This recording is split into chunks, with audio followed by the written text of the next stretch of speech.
Olá, estamos no ar com mais um episódio do podcast da Tripalho e olha só, hoje a gente tem mais um candidato à Prefeitura de São Paulo, então o que você pode fazer já é curtir.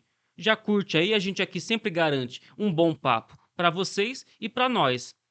E tá aqui do meu lado, como sempre, meu amigo, meu parceiro, Cauê, que vai falar pro pessoal, que o pessoal já tá de olho aqui na minha blusa, já tá vendo aí o seu boné, vai ver essas canecas na mesa, os quadrinhos no cenário, como que o pessoal consegue aí alguma coisa aí? Ó, pessoal, sobretudo no site, né? www.tripalium.com.br.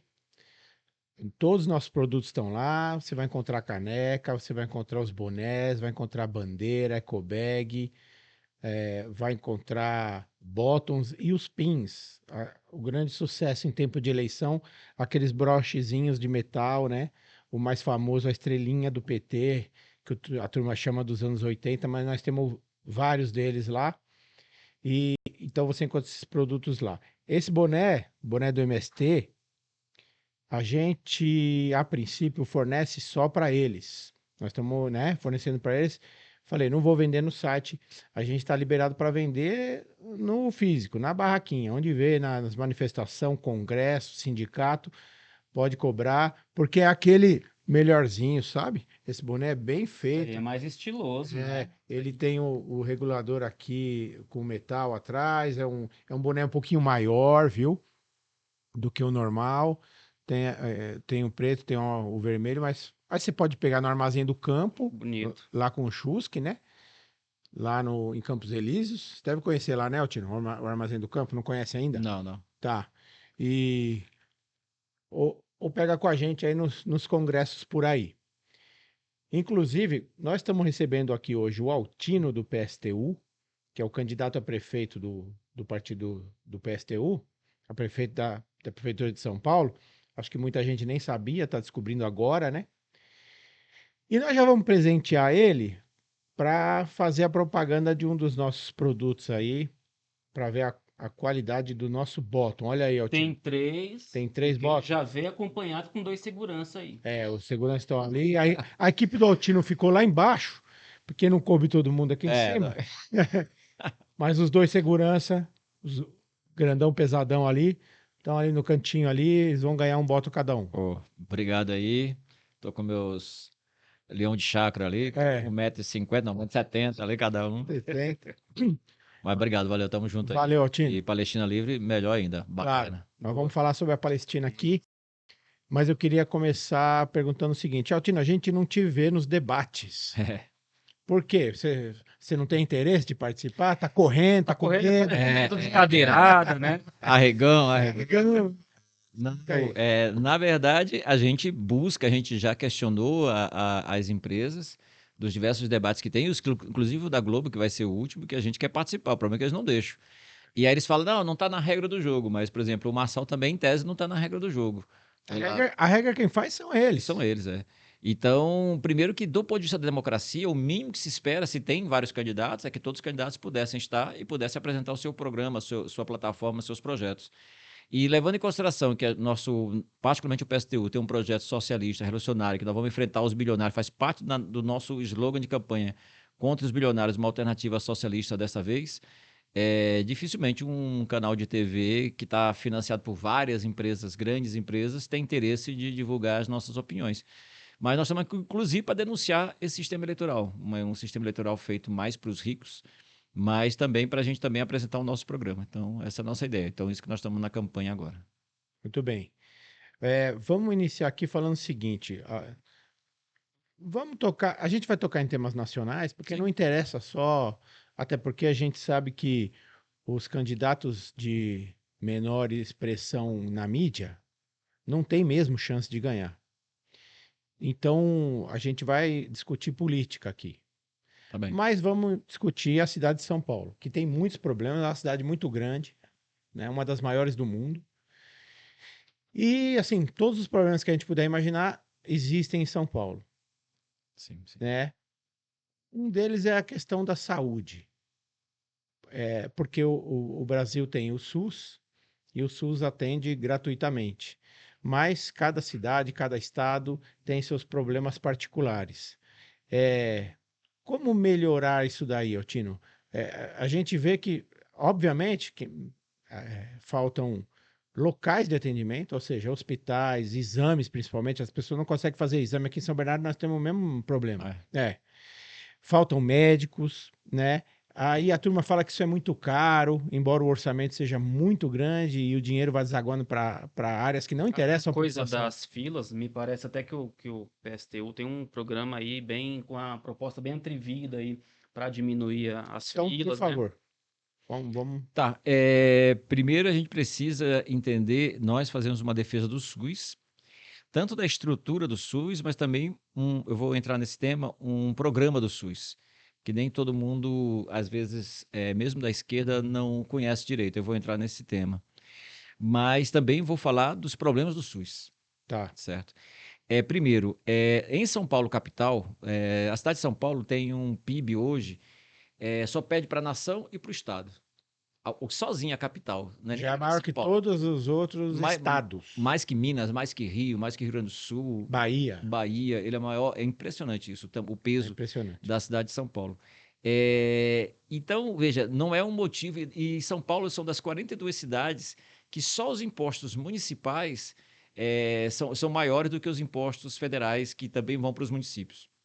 Ou mesmo estaduais, sozinho, só a sua arrecadação já tem uma riqueza violenta. A pergunta é para onde vai esse dinheiro? Isso. Então, veja, no município de São Paulo, eu assinei um documento, naquele momento, no dia que foi chamado todo mundo lá, os candidatos a prefeito, só estava eu de candidato a prefeito, teve outros candidatos a vereadores que estavam lá. Eu assinei um documento contra a terceirização da saúde de São Paulo. Hoje, os sindicatos médicos falam que está na casa dos 85%, que ou é privatizado É isso mesmo. através das OS, terceirizados, algumas vezes até quarteirizados. Então, veja, primeira coisa, o que tem a ver com o SUS? Primeiro, que tem uma privatização. O SUS é um serviço público que nos salvou, inclusive, na pandemia. E, Mas todo mundo que tem um emprego numa fábrica, no metrô, qualquer empresa um pouquinho maior, você procura um convênio particular. Por quê? Porque você quer fugir do SUS. O que eu quero dizer com isso? Você quer fugir do SUS porque o SUS tem fila, porque o SUS também tem seus problemas. Agora, veja, se o SUS atendesse a população de forma adequada, você não correria para o setor privado para ficar pagando a mais, se você poderia para um serviço público se fosse com mais qualidade e tivesse um bom atendimento. Sim. Agora, com isso, eu quero dizer o seguinte, veja, na pandemia, quem salvou a população brasileira foi o SUS. Quando tem um acidente grave, as pessoas correm para o hospital que está 24 horas e tem atendimento 24 horas, até os caras que têm dinheiro, quando tem um acidente grave, ele vai para o hospital público, porque sabe que lá ele vai ter garantia de que vai ser atendido imediatamente, principalmente se for um acidente grave, e depois ele corre e vai para o hotel do hospital particular, certo? Que aí vai ter um atendimento, uma sala reservada, aquele negócio todo. O problema do SUS... Ou doenças que envolvem grandes custos, transplantes, né? Isso, Corre para o SUS. Corre para o SUS, muitas vezes corre para o SUS. O que acontece? O problema é que o SUS precisava ter mais investimento. Aquilo que eles dizem no orçamento que iria para a saúde, muitas vezes é desviado, então precisava efetivamente ir para a saúde. E no caso de São Paulo, nós estamos falando de passar de 25% para 30%. Então precisava ter um aumento. Agora, além disso, que o dinheiro que está garantido para a saúde fosse mantido para a saúde. Eu estou falando que esse é um tema importante. E a nossa proposta e nós fizemos esse acordo com o Sindicato dos Médicos, que eles pediram para assinar, nós assinamos, porque nós tínhamos um acordo também, que é acabar com a privatização através das organizações sociais da saúde, as que chamam da OSS, acabar com a privatização da saúde. É possível acabar? Basta você encerrar o contrato. E a gente dizer que não está zelando pelo bem público. E veja, os funcionários que já estão nessas empresas, já que eles atendem 85% da população de São Paulo hoje, 85% dos serviços são atendidos pelo setor privado, você poderia incorporar esses funcionários na saúde pública. E depois, aí sim, depois que essas pessoas já estivessem efetivadas, com a necessidade de mais funcionários, aí você partiria para concurso público, para não ter nenhum apadrinhamento, para não ter nenhum problema. Mas você não pode, pessoas que já trabalham 20, 30 anos no serviço, simplesmente afastá-las. Fora que tem um problema se você cortasse de uma vez, ia ter uma descontinuidade. Então é preciso manter uma continuidade. Agora, tem um outro elemento muito importante. Tem filas, na verdade, de espera de gente que que passaram nos concursos públicos e não foram chamados. Médicos, enfermeiros, técnicos de enfermagem, porque é uma necessidade. O que acontece com as empresas privadas? Por que é vantajoso acabar com a privatização? Aí a turma chega, é um problema só ideológico, é um problema prático. Claro, né?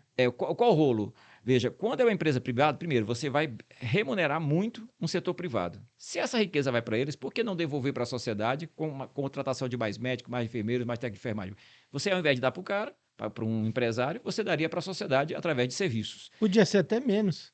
Porque essa é a pergunta que eu sempre faço na privatização. Como é que pode ser vantajoso eu pagar você para você lucrar e pagar ele do que eu pagar ele direto? Exatamente. Que conta é essa? Quem é que me explica isso? Aí você poderia remunerar melhor o trabalhador, Claro. ficaria mais satisfeito. Da sobra. E detalhe, os médicos, por exemplo, quando estão no setor privado, isso tem várias reclamações. Por exemplo, quem me falou isso especificamente foi o Sindicato dos Médicos. Muitas vezes que o SUS também está dentro, por isso que entrei no tema do SUS. Uma parte do jogo do SUS é que ele quer ver a pessoa de forma completa, não cortada em pedaços. Uhum. Então, o que acontece? Quando você atende um paciente que chega no hospital, no UPA, em qualquer setor, o médico deveria atender bem, ouvir bastante, para saber, sentir o problema da pessoa e ver a melhor forma de atendê-lo. A clínica, né? A clínica e tal. E também o atendimento que eles chamam de família, ver o contexto da família, ver toda a situação, para você poder ter o melhor diagnóstico e a melhor solução. Agora, como é o setor privado que está por trás da maioria da saúde de São Paulo, o que acontece? O médico ele mal olha para sua cara, porque ele quer ser rápido, ele tem uma meta para cumprir. Exatamente. Porque é uma produção, é quase uma fábrica acelerada e o médico tem que cumprir não sei quantos atendimentos para dar certo, para ele poder ganhar remuneração, para poder remunerar o grande empresário que está por trás dele. Portanto, na verdade, muitas vezes o paciente não é bem atendido, no final das contas ele vai ter que voltar várias vezes e, de uma certa forma, é lucrativo para a empresa que ele volte várias vezes. Porque, na verdade, vai servir para eles poderem pedir mais grana para poder atender. A ideia não é atender e resolver o problema das pessoas ou ajudar as pessoas. A ideia é que ele volte sempre para que mantenha esse ciclo para eles poderem ganhar Se dinheiro. torne cliente, né? Como se fosse um cliente. Você está fidelizando o cliente. Volte sempre. Você sempre estará doente comigo. E aí eles colocam um chazinho, um cafezinho ali, porque isso aí já virou uma prática muito legal, sobretudo para os idosos, que se sentem acolhidos, cara. Eles falam, pô, lá pegaram na minha mão, sabe? O médico até me olhou no olho em algum momento ali. Aí tinha um cafezinho lá, rapaz. O parâmetro é tão ruim, né? Pois é. Então, tudo isso poderia ser diferente. Então, da nossa opinião, tem que investir mais na saúde e o que está no orçamento ser garantido para a saúde, não haja desvio, porque isso é muito comum, não só na esfera municipal, na estadual e na federal. O dinheiro que vai para a educação e saúde, muitas vezes, quando você vai ver mesmo na ponta do lápis, na verdade, vários têm desvios, apesar de no orçamento formalmente Tá estar lá, lá. saúde e tanto. Altino, você horrorizou o pessoal lá, rapaz. Você não pode falar assim na frente deles. Você quer liberar até o crack, rapaz? Aí falaram, mas até o crack? Até o crack, Esse é um tema interessante que quando me perguntaram, está falando sobre segurança pública e também tem um tema da Cracolândia que sempre é um tema que Discutido, mexe, que sempre comove as pessoas e de fato é comovente. Uhum. Primeiro, essa linha de porrada e bomba, que já não é de agora, é de muitos anos. Então, primeiro, nós temos que ver um fato da realidade. Esse porrada e bomba não resolveu o tema da Cracolândia. Mesmo o Nunes falando, eu diminuí a Cracolândia no centro. Isso é o número dele, do centro, porque se espalhou pelo centro e espalhou pela cidade. É verdade. É. Então, na verdade, não diminuiu, aumentou. Hoje tem vários pontos de crack, há muito a mais do que tinha antes.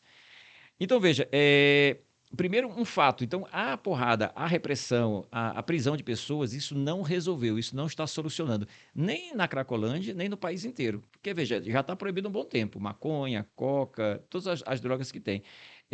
E não se resolve, muito pelo contrário, cada vez você vê que aumenta mais, a criminalidade aumenta, virou uma máquina essa criminalidade. Eles depois, agora começam a entrar no Estado. Tem vários vereadores, parlamentares, sim. eles entram nas empresas públicas, nas empresas de ônibus de São Paulo, eles entram na saúde, eles estão aumentando seus títulos. É uma verdadeira máfia que está aumentando. E parte da lucratividade deles é exatamente pela proibição. Não sei se todo mundo entende isso, mas a lógica deles é quanto mais proibido, mais eu ganho dinheiro. Uhum. Porque se não fosse proibido, a lucratividade dele não se explicaria. Porque, veja, as pessoas vão comprar um produto por um preço altíssimo, se a produção é menor o valor, porque é proibido. Então, e aí eles acabam corrompendo a polícia. Então tem todo um jogo colocado aí. Não tem oficialmente a concorrência, não Isso. tem o imposto, E a né? concorrência muitas vezes se resolve a bala. A Então, bala, hoje no exatamente. Brasil vamos dizer assim, tem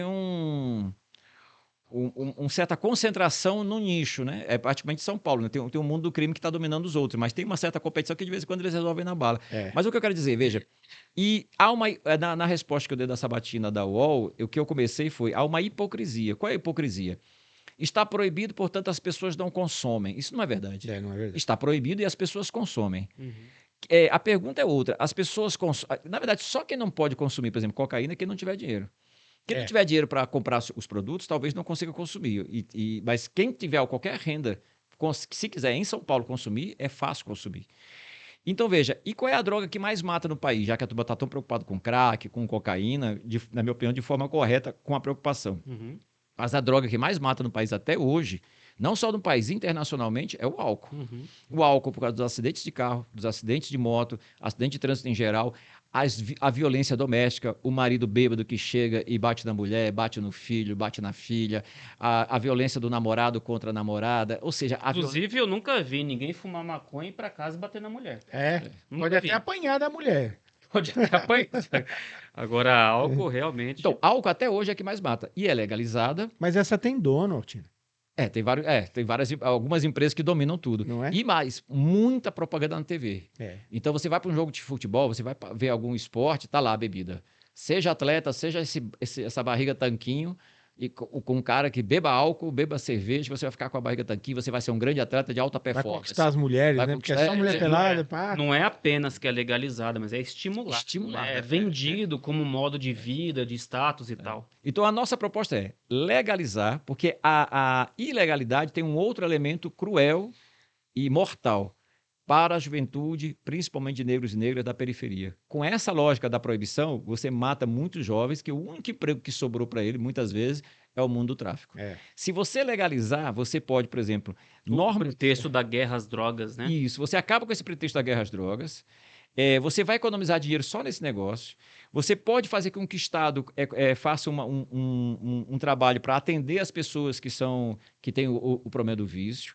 Então, você pode organizar esse processo.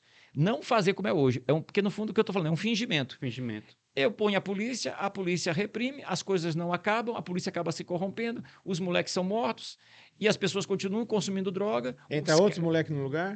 Moleques no lugar. O grande empresário por trás dessas empresas de drogas ganha fortunas, são verdadeiros grandes empresários que são do mundo paralelo, mas que têm um tentáculo no mundo oficial, Sim. certo? Não só político, inclusive político.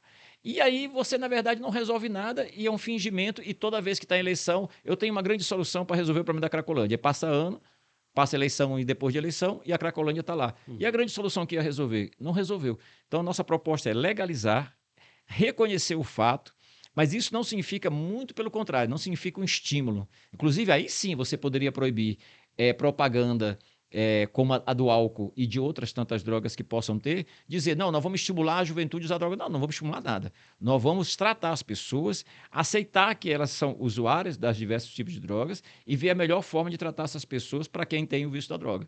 O cigarro é até um exemplo, né? Que Sim. toda a campanha que há, e realmente, se você for ver números aí, Caiu o a consumo. diminuição do consumo caiu bem, né? Então, eu acho que o melhor é a conscientização e parar de hipocrisia, aceitar o fato. Porque aí você, particularmente, para de criminalizar e matar tantos jovens na periferia. Beleza, Altino. Curioso que, não sei se eu lembro bem como fizeram, mas uns anos atrás uma turma de cientistas fez uns experimentos com os camundongos e tal, É. e viciaram eles acho que na heroína, na cocaína, e foram observando, né, as variações e tal. E, bom, para resumir assim, se viciava menos quando os camundongos tinham opções de lazer, tinha contato com outros, Com as camundongas. tinha amiguinho, tinha namoradinha, tinha toda uma sociedade, toda uma rede, eles se viciavam menos, né? Porque primeiro eles só deixaram os bichinhos lá em exposição à droga, e aí constatou que vicia muito. Aí quando compararam com essa experiência onde os camundongos tinham toda essa vivência, o vício caiu bastante. Que é um problema social, né? Agora, em relação ao mundo das drogas, já que você falou do camundongo e outras oportunidades, eu acho que também tem a ver com isso também. Outras oportunidades. Uhum. Se você se você legaliza as drogas, as pessoas não vão ficar mais preocupadas em serem presas. Não vão ter que ir para uma boca escondido e o garoto que vai consumir a droga ficar preocupado em ser preso, sei lá, levar uma batida da polícia, nem o rapaz que está fazendo tráfico preocupado em ser morto, ser preso, e a gente normatizar isso. Além disso, você precisa ter uma política de que a sociedade, principalmente a juventude, tenham outras atividades. Uhum. Porque eu estou falando, uma coisa é esse fato de você poder estancar esse problema, mas você tem que ter outras políticas, Sim. políticas sociais. Se você possibilita que a juventude possa praticar esporte, possa estudar, Lazer, possa lazer, cultura. você, no fundo, de uma certa forma, é uma competição pela cabeça da pessoa. Uhum. Que tal fazer outras coisas interessantes? Agora, se você não tem nada, não sobra nada, Preenchimento e até, né? você fica num certo desespero, o mundo das drogas é uma grande alternativa. Uhum. Ó, Tino, se você pudesse, digamos que você teria uma chance, e qual dos candidatos hoje à Prefeitura de São Paulo você daria uma boa cadeirada, assim? Acertar bem a cabeça dele. Acertar bem, né? Não é virado, fingir, não é. dar uma lisada com a cadeira, não. O que você Rapaz, acha deles, Altino? primeiro o seguinte, se eu fosse para dar uma cadeirada, eu daria uma cadeirada no sistema capitalista. Hoje tem um termo agora. Se saiu bem, escapou bem. Não que muitas vezes. Para eleger um, né? Não que muitas vezes a gente não tenha raiva pessoal de uma personalidade que você, pô, esse cara é um absurdo. Tá. Tipo, o Marçal é um absurdo, o Nunes é um absurdo. Mas eu vou falar para vocês, do meu ponto de vista, Boulos muitas vezes é um absurdo. Uhum. Eu vou entrar nesse tema. Agora, veja, são apenas personagens que estão por trás de uma máquina que domina a sociedade brasileira e domina a sociedade mundial. O que eu estou falando? Quando o termo sistema apareceu com o Marçal agora, né? Eu sou contra o sistema, seja lá o que for que eu esteja querendo dizer com isso. Mas se você reparar bem, o Boulos lá atrás, ele falou também que era contra o sistema. Se você olhar lá mais para trás, eu sou um pouco mais velho, o Collor também que era contra o sistema. Ele falava, inclusive, que era contra os marajás. Caçador de marajás. Caçador de ficou marajás. conhecido, né? Então, veja, essa turma, eles... Inclusive, acho que era o Lula que brincava. Esse caçador de maracujá aí. O que acontece? Na prática, eles pegam um sentimento popular de que tudo que está aí não está dando certo. Tem uma insatisfação popular. Uhum. E eles pegam este sentimento, vão para a linha errada, obviamente, mas eles pegam esse sentimento de insatisfação popular e tentam canalizar para eles. E aí, com as diversas alternativas. O Milei na Argentina, ele foi eleito, principalmente, os votos, a maior participação da eleição do Milei na Argentina foi dos 16 aos 20 e poucos anos. Era molecada. Uhum. Molecada muito brava, irritada com tudo que estava ali. Aí o Milei fala, eu vou transformar a Argentina, eu vou dolarizar a Argentina, vou transformar vocês numa classe média. Isso interessou, mas mais que isso, no fundo, parte dos moleques argentinos, eu digo porque eu fui para a Argentina na greve geral que teve no início do ano, que teve essa possibilidade de eu participar, fui lá ajudar, e eu conversei com alguns companheiros, eles falavam que dentro das fábricas, muitos que votaram no Milei eram moleques. E não é que eles eram de direita ou de ultradireita. Os moleques falaram, eu vou votar no Milei porque todos os outros são safados. Uhum. O Milei, pelo menos, é um safado que fala que é safado. Eu estou falando para você ver como é a maluquice da cabeça das pessoas. O que eu quero dizer com isso? E ele é, como outros que você falou, Marçal, por exemplo, talvez o maior representante do sistema o sistema econômico, né? E liberal. Mas vejamos, isso que eu quero entrar. Veja, eu estou falando aqui porque não vamos arrumar polêmica, mas eu sou a favor, eu gosto da polêmica, até espero que a gente, como disse no último debate, esteja tudo parafusado aí para não cair as cadeiras aí. Aqui, Aliás, uma dica para você, eu estava até brincando no começo aqui, alguma brincadeira com cadeira, camiseta, não sei o que, eu acho que isso vai dar uma bombada, pelo menos por enquanto. Nós estamos devendo essa. Mas veja, o que é o tal... Só para aproveitar que você falou isso, a gente não chegou a produzir, mas eu fiz uma montagenzinha e joguei na internet só para que a caneca lute como uma cadeira.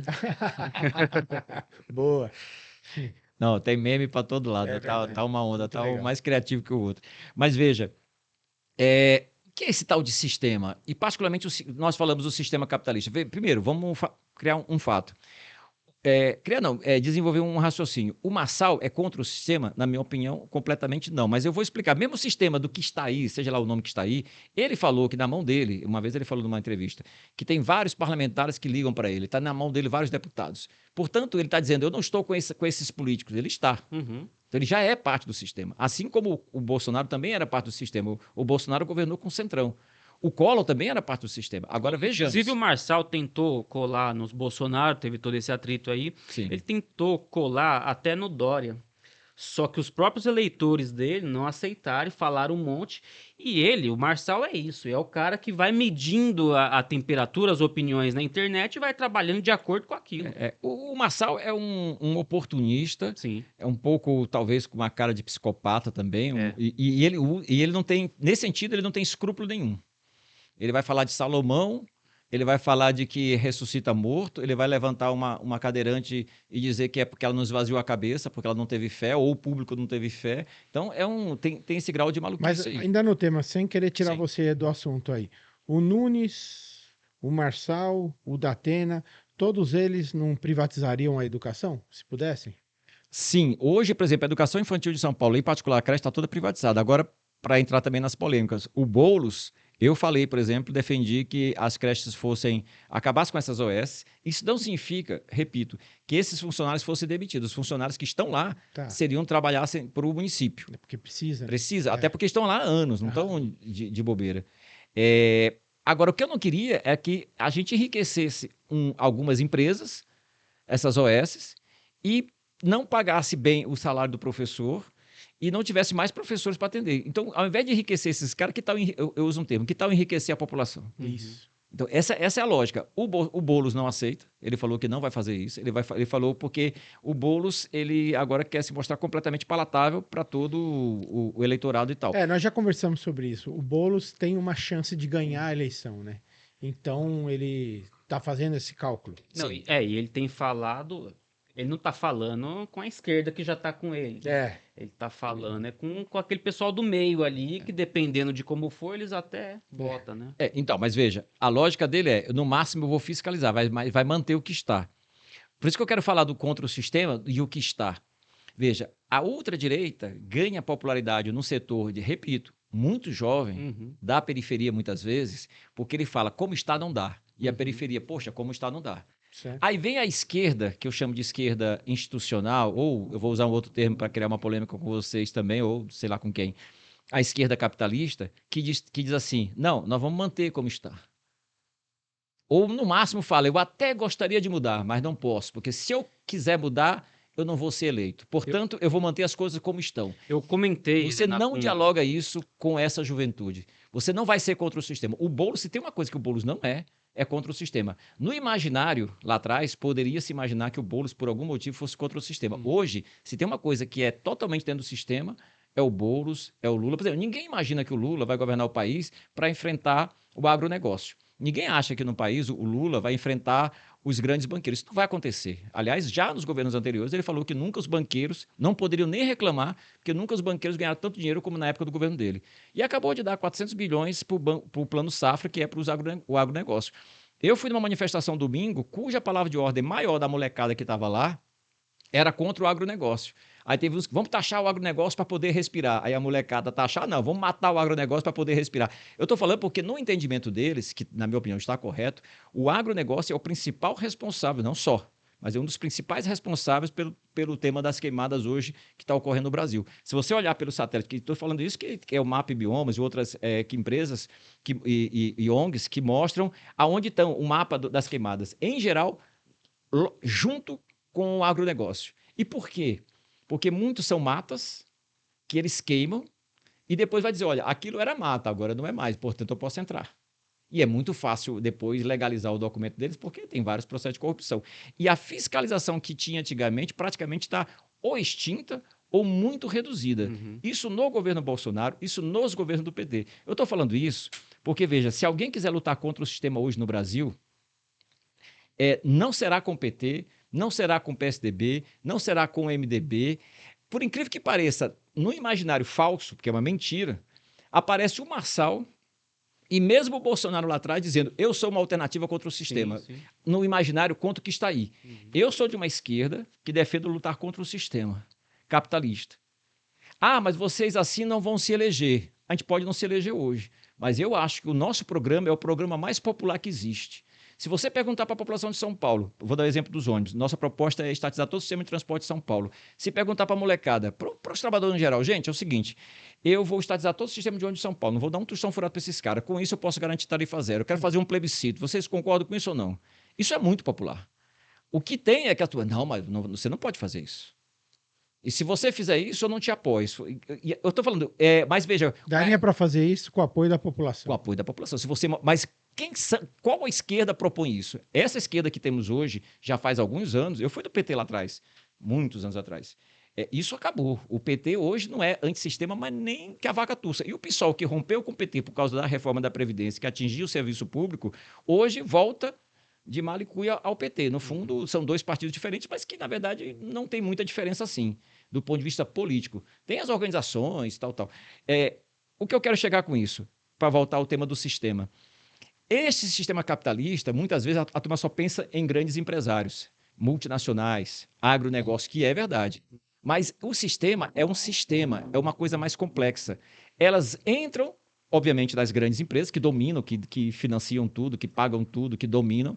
O famoso mercado manda. Eu tenho que fazer aquilo que o mercado aceita, porque senão o mercado fica nervoso e pode, por exemplo, baixar a Bolsa de Valores do Brasil, coisa assim.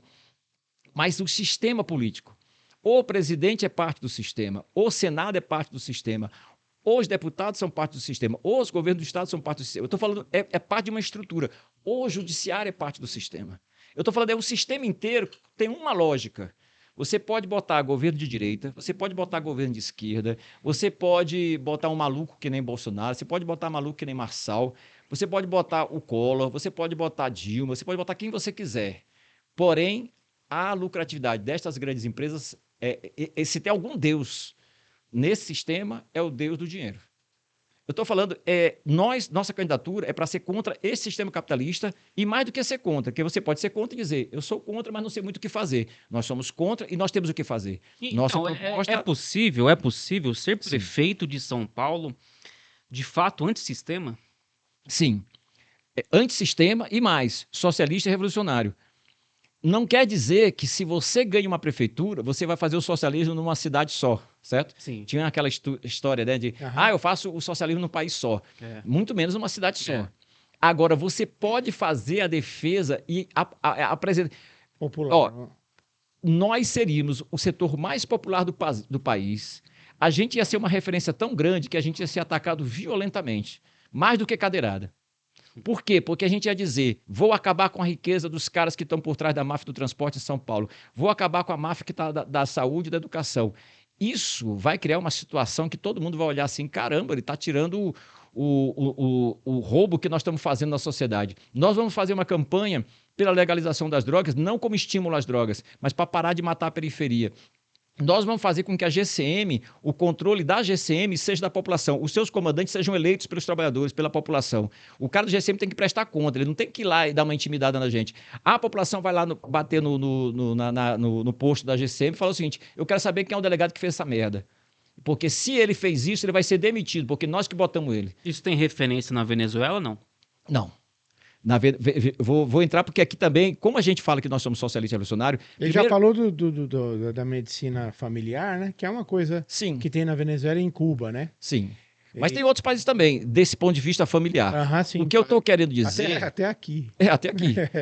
O que eu estou querendo dizer é que, veja, primeiro em relação ao sistema do sistema, nós somos contra esse sistema e temos um projeto alternativo. Se você ganha uma prefeitura aqui em São Paulo ou outras prefeituras, você pode fazer parte desse projeto e ser um espelho daquilo que você gostaria de fazer. Agora, um detalhe. Não é possível fazer grandes transformações. Isso faz parte da história. Estou falando isso porque isso também confunde parte da esquerda, dos trabalhadores, da juventude, que quer fazer grandes mudanças. Porque tem uma parte da juventude que fala, vocês têm razão, nós precisamos mudar tudo. Aí, veja, as grandes mudanças ocorreram através das eleições. Isso não aconteceu em mundo nenhum.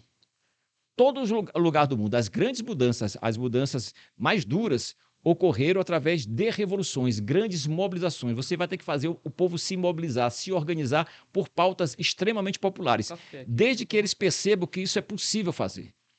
Isso aconteceu na União Soviética. Mesmo a libertação dos Estados Unidos da Inglaterra aconteceu em guerra. Isso não vai acontecer apenas com um decreto, porque precisa mobilizar o povo.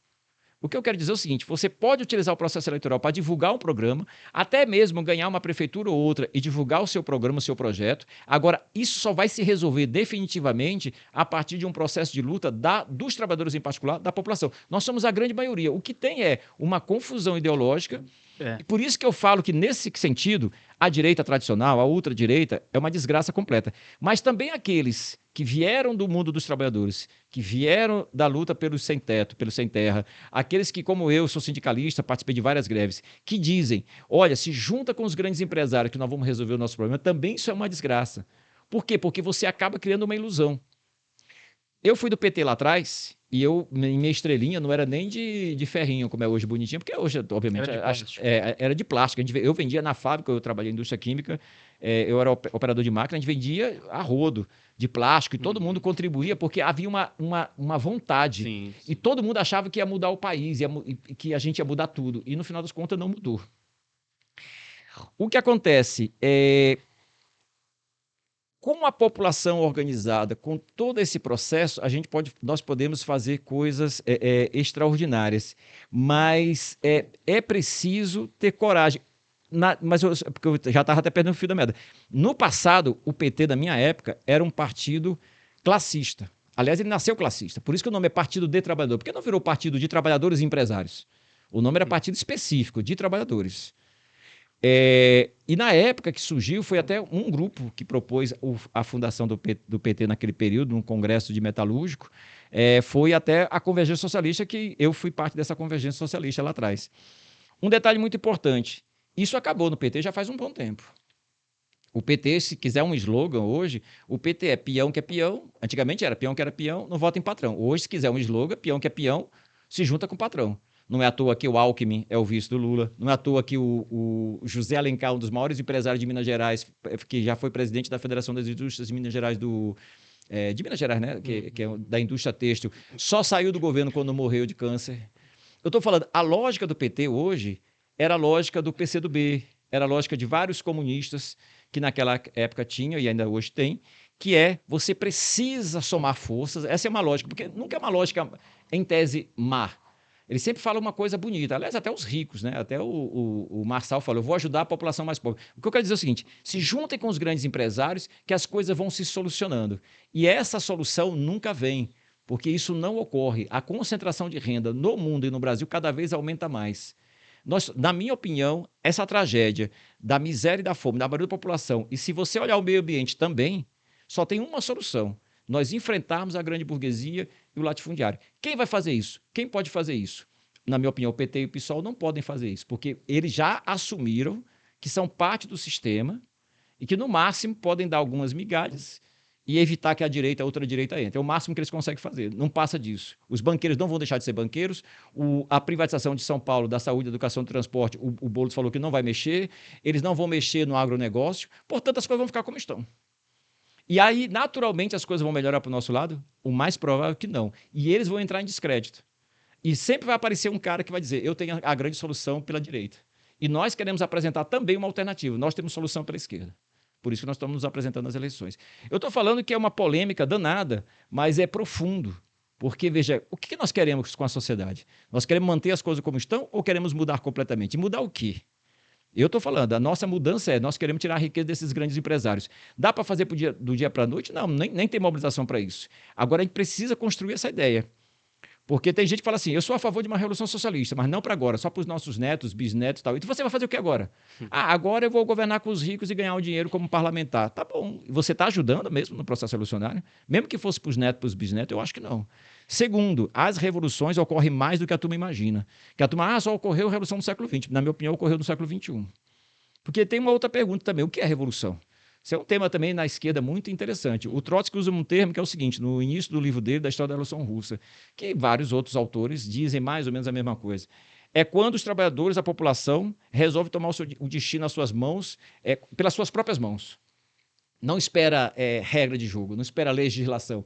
Então, isso aconteceu na Revolução Russa, isso aconteceu na Revolução Cubana, em várias outras revoluções. Depois, o destino dessas revoluções são outros 500. Mas eu estou falando, na minha opinião, na primavera, a chamada Primavera Árabe, derrubaram ditaduras de muitos anos que pareciam impossíveis de serem derrubadas, quando a população, os trabalhadores em particular, disseram: nós não só saímos daqui morto, a gente vai derrubar esse governo. O Equador, no início dos anos 2000, 2000 e pouco, derrubou o governo, e na época os mineiros e os indígenas disseram: nós vamos derrubar o governo. Deram data, não é assim que eles pegaram de surpresa, deram data e disseram: estamos caminhando. O governo falou, cercou a capital, Quito, falou: aqui ninguém vai entrar, o pau vai cantar. A população de Quito começou a entrar em ebulição, os caras entraram, o exército não teve coragem de reprimir porque viu o tamanho da força popular de fora e de dentro. Uhum. Derrubaram o governo, ficaram 13 horas comemorando: derrubamos o governo. E não sabia o que fazer. Porque aí, veja, a revolução ocorreu. Agora tem uma outra pergunta depois da revolução: qual o projeto que você faz? Na O Bolívia que você também propõe? aconteceu, né? Bolívia. Então, veja, nós precisamos, por exemplo, na América Latina inteira, qual o principal elemento de revolução? Aqui no Brasil tem, mas eu vou falar da América Latina em geral. Quase todos os países da América Latina não são muitos países industriais, mas são países que têm muito minério. Chile tem muito minério, Argentina tem muito minério, tem produção de carne também e tal, mas a maioria são países com muitos minérios. Para mim, a revolução mais simples que pode ocorrer, primeiro, uma tarefa: todo minério é nosso.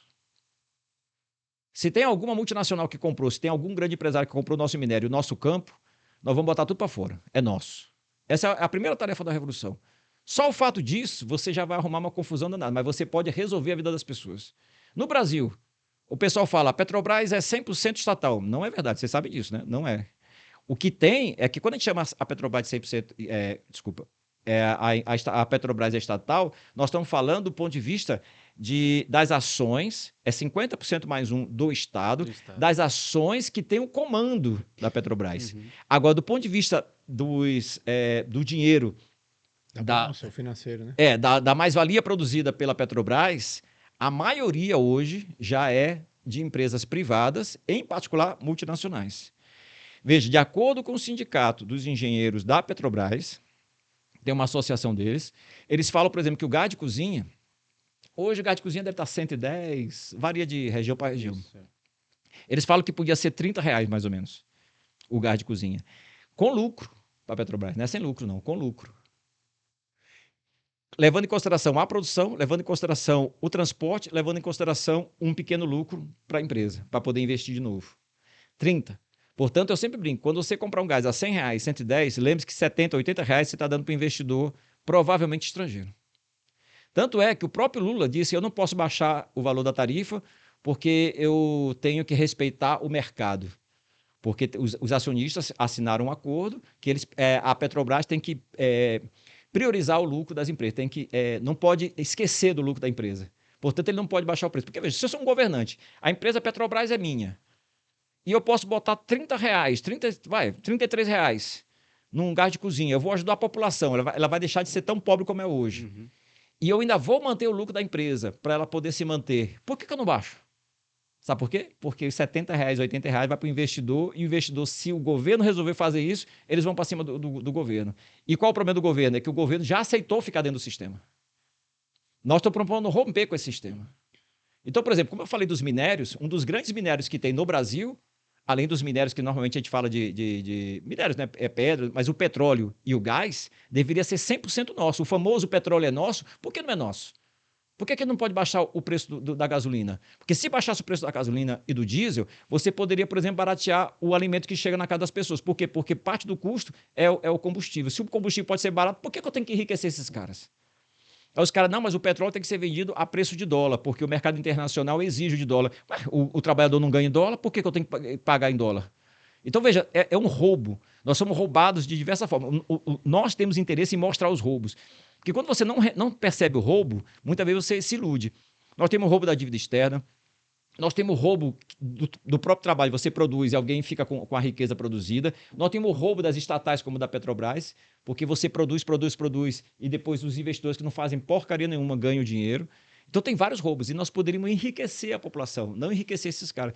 Por isso que nós estamos falando, nós somos contra o sistema de conjunto. Nesse sentido, A esquerda tradicional, a esquerda capitalista, ou qualquer nome que queira, a esquerda institucional, ela acaba criando uma ilusão para os trabalhadores que não tem como mudar o sistema, não tem como enfrentar o sistema, e o máximo que a gente pode fazer da vida é lutar para que a ultradireita não entre.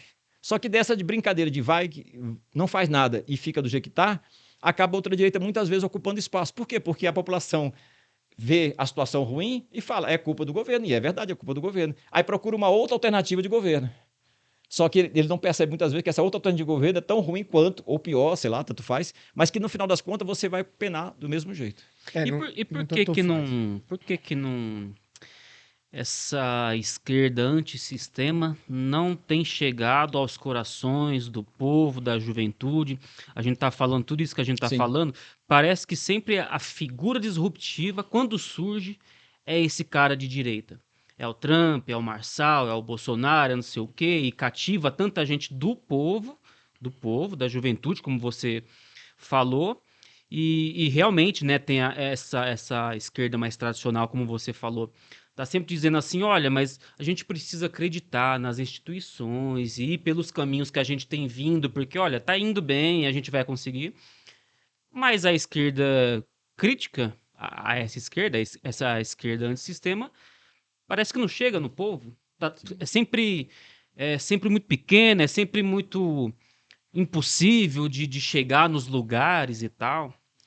Esse é um tema interessante. Eu vou falar uma coisa para vocês que estou falando nos debates. Veja, hoje, eleitoralmente, nós somos muito minoritários. Muito, não é pouco não, muito minoritário. Agora, veja, o nosso programa, eu vou repetir algumas vezes aqui para vocês. Eu acho que o nosso programa é o mais popular que possa existir. Por exemplo, eu falei do tema da Petrobras. Se perguntar para o pessoal do PT e do PSOL, você é a favor da Petrobras 100% estatal? Você vai fazer isso no próximo mandato? Isso fingindo que eles não são governo, porque eles são governo. Se quisesse, fazia agora, certo? Se quisesse, tinha feito nos 8 anos do governo Lula. Se quisesse, tinha feito nos 6, 7 anos do governo Dilma. Por que não fez?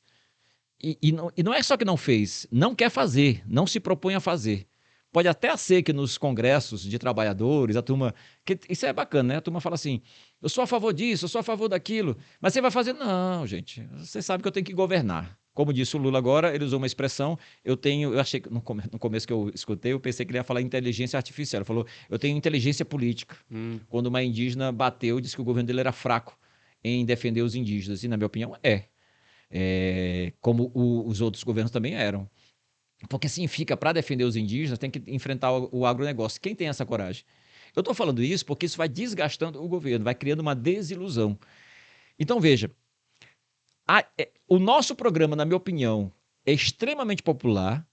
O que o torna, de uma certa forma, muitas vezes impopular é o desconhecimento, mas tem um outro elemento: achar que isso é impossível. Não, isso vocês estão certos. Vocês podem falar assim para mim, balançando a cabeça, pô, você está certo, mas eu acho que isso não vai rolar, certo? Mas de conteúdo, não era bom que a Petrobras e todos os minérios do Brasil, a Vale do Rio Doce, a CSN ficasse na nossa mão, que a Petrobras fosse 100% estatal e a gente pudesse, de fato, 100% estatal mesmo, de verdade, tudo, as ações, todas fossem do governo brasileiro e a gente pudesse baratear o gás de cozinha e o combustível e assim ajudar a população mais pobre. A gente não poder. E várias outras coisas. A gente podia acabar com a escala 6.1 por lei, o que o pessoal do Vida Além do Trabalho. Ou seja, vários temas que a gente poderia entrar aqui. A gente poderia, por exemplo, todo o agronegócio que queimasse, a gente expropriasse o cara do agronegócio, porque punir o cara com multinha para depois ser perdoado logo na sequência é fácil. Eu quero dizer o seguinte: você queimou, você fez trabalho escravo, a tua terra está expropriada imediatamente, por lei. Aí eu queria ver. Eu estou falando, são medidas que você poderia fazer concretas para resolver vários problemas. Vou dar uma força para você aí. Falando dentro do sistema capitalista, a gente tem um exemplo disso. Alguns até, mas um bem notório, que é a China.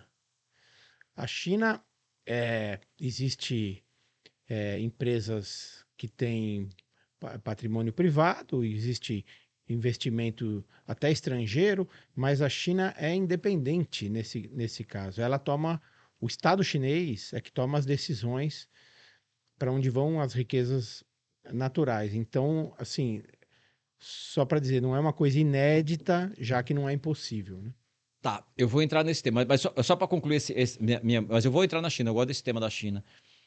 Primeiro, o seguinte, e por que a gente não cresce, então? Por que a gente não se desenvolve? Nós temos vários problemas para resolver, certo?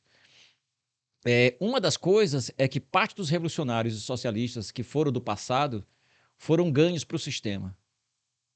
E tem várias maneiras de corromper os revolucionários socialistas. Uma delas é o próprio parlamento.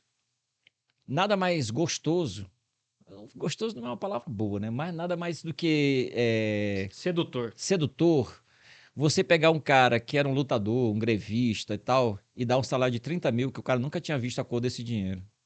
Aí quando você vê, parte dos seus familiares estão dentro daquele parlamento, se não estão daquele parlamento, é um dos seus amigos parlamentares outros, porque não pode, né, e tal, e dá um... Aí quando você percebe, 30 mil não era só 30 mil, né?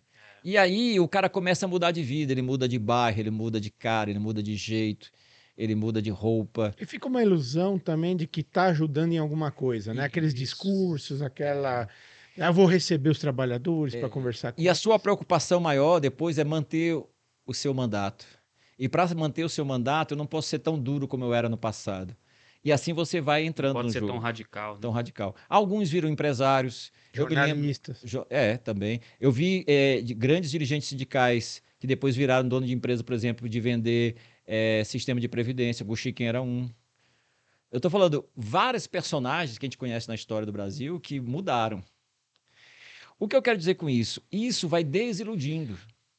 E eles vão fazendo uma propaganda de que, gente, não faça uma revolução, não faça uma grande mudança. E uma das grandes maneiras de tentar ganhar isso não é só dizendo não faça, é dizendo que não pode, é impossível. Eu adoro o tema impossível, porque, veja, tem uma frase do Trotsky também que é famosa, né? Toda revolução parece impossível até que ela se torne inevitável. Quando surgiu 2013, muita gente falava, eu não acredito que vai ter grandes mobilizações. Aí teve, estourou no país inteiro. Eu não sei de onde veio isso, porque ele não percebeu o que está por trás, fervendo embaixo da base. Depois que ferve e explode, aí nós temos que ver como é que isso se expressa.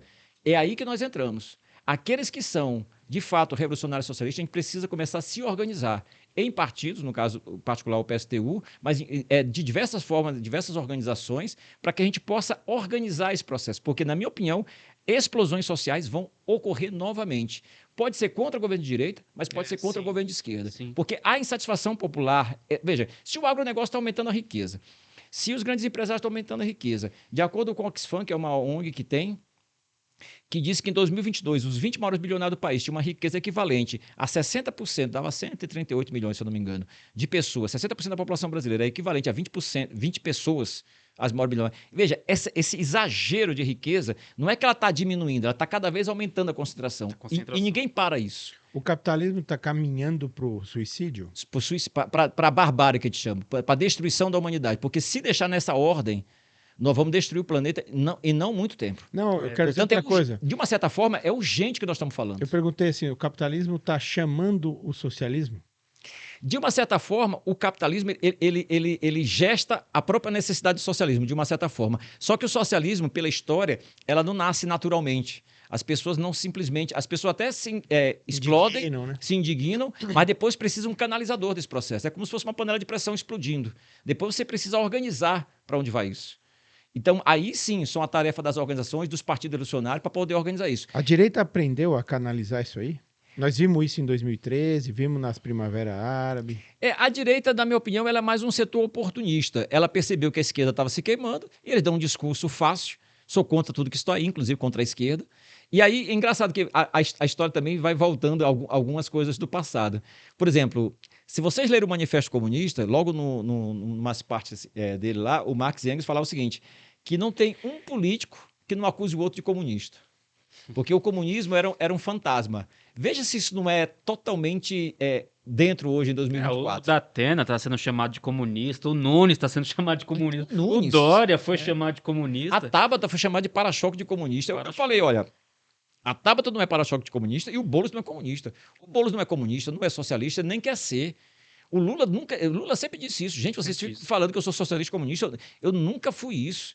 Tinha dentro do PT, lá atrás, correntes que defendiam isso, mas o PT, o Lula disse, não, gente, eu não sou isso, eu não quero isso, eu só quero administrar, governar e ficar de bem com os grandes empresários, com os trabalhadores, não quero mais que isso.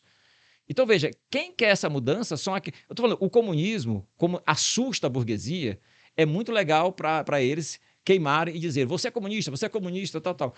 Então, veja, e primeiro preciso dizer, eu sou socialista comunista, inclusive no debate que eu fiz da UOL, assim, se quiser alguém acusar de socialista comunista, pode me acusar, porque eu defendo esse projeto.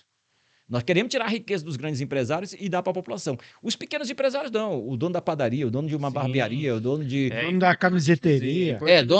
Um dono de um podcast. Porque o pessoal pensa isso. É verdade, é muita confusão, eu tô né? falando de Ford, eu tô falando de GM, eu tô O falando cara de tá com um Volkswagen. dinheirinho embaixo do colchão, ele acha que ele é um capitalista, que ele tá sendo ameaçado por essas falas. Exatamente. Porque isso é uma maneira de amedrontar a população.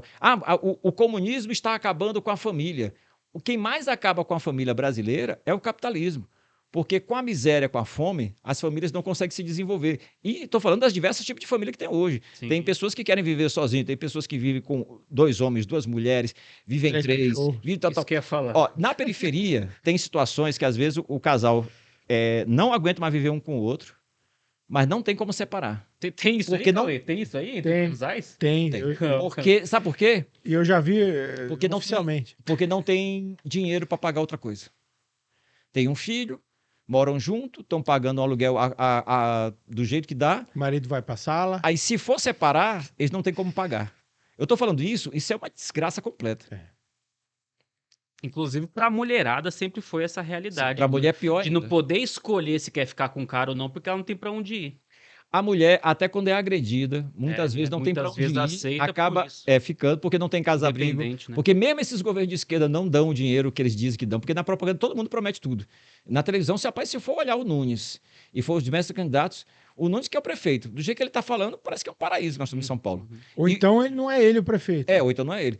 E os outros, todo mundo está dizendo, nós vamos melhorar tudo. Eu digo, gente, então está resolvido os nossos problemas, vai todo mundo ficar bem. Até o Altino vai votar neles. Desse jeito. Sobre a China, eu vou te falar uma coisa. A China, na minha opinião, é um país capitalista. Sim, Tem sabe, bi- por tem- isso que eu, por isso sim, que sim. para comparar com o Brasil, o Brasil pode chegar lá mesmo sendo capitalista, né? São bilionários que dominam a China e tem várias multinacionais que dominam vários mercados dentro da China. É interessante. E um salário de miséria. Esse salário de miséria eu não quero para nós. O que eu quero, eu estou falando, porque uma coisa não Eu quero a combina. produção. Eu quero. Uma coisa não combina com a outra. Se você enriquece um punhado de gente, É verdade. não tem como não aumentar a miséria de meio mundo de gente. Até porque só dá para enriquecer explorando os trabalhadores. Exatamente. Eu estou falando isso porque a China é uma daquelas coisas mais vexatórias que tem. Por exemplo, eu me digo comunista. Aí alguém fala, então vai para a China. Eu digo, tá, mas... Fazer o que lá, ué? Aí eu falo, mas a China não é comunista nem aqui nem na China. Nem na China. Certo? A Venezuela, você é socialista, vai para a Venezuela. Gente, a Venezuela tem a poliburguesia. Eles ainda têm relações comerciais com os outros países, entregam boa parte do patrimônio, fora que está enriquecendo um punhado de gente. Tanto é que tem um monte de venezuelano fugindo da Venezuela, não por um problema ideológico, é porque está passando fome. Veja, nós não estamos querendo distribuir a miséria já está bem distribuída, de passagem. Nós queremos distribuir a riqueza. Essa é a diferença. Você quer ser um comunista nos Estados Unidos. Seria bom, mas também nos países pobres, porque mesmo nos países pobres tem muita riqueza. Por exemplo, o Brasil, em tese, é um país pobre, mas é um país rico, porque tem muita produção, Exatamente. tem muitos minérios. E mais, se a gente fizesse uma revolução no Brasil, socialista, que a gente tirasse a riqueza desses grandes empresários e ficasse para nós, veja, se eu estou dizendo que o nosso programa é muito popular do ponto de vista da ideia, daquilo que pode ser feito, imagina um exemplo do Brasil fazendo uma revolução e a população, e a América Latina, Equador, Chile, Argentina, Bolívia, tal, todo mundo olhando para o Brasil assim, a América Central olhando Vou para o com Brasil eles, assim. hein? Rapaz, o que aconteceu? Rapaz, eles pegaram o petróleo, disseram que era todo deles e baixou o preço de R$100, 110 reais o gás de cozinha, baixou para 33. Eles pegaram a gasolina e baixaram. Eles falaram que agora vão fazer uma reforma agrária, não vai ter mais um latifundiário. Eles falaram que agora não vai ter um morador de rua, porque eles vão conseguir fazer casa para todo mundo. Eles vão poder agora parar com essa... Tem analfabeto, mas... porque você vai poder...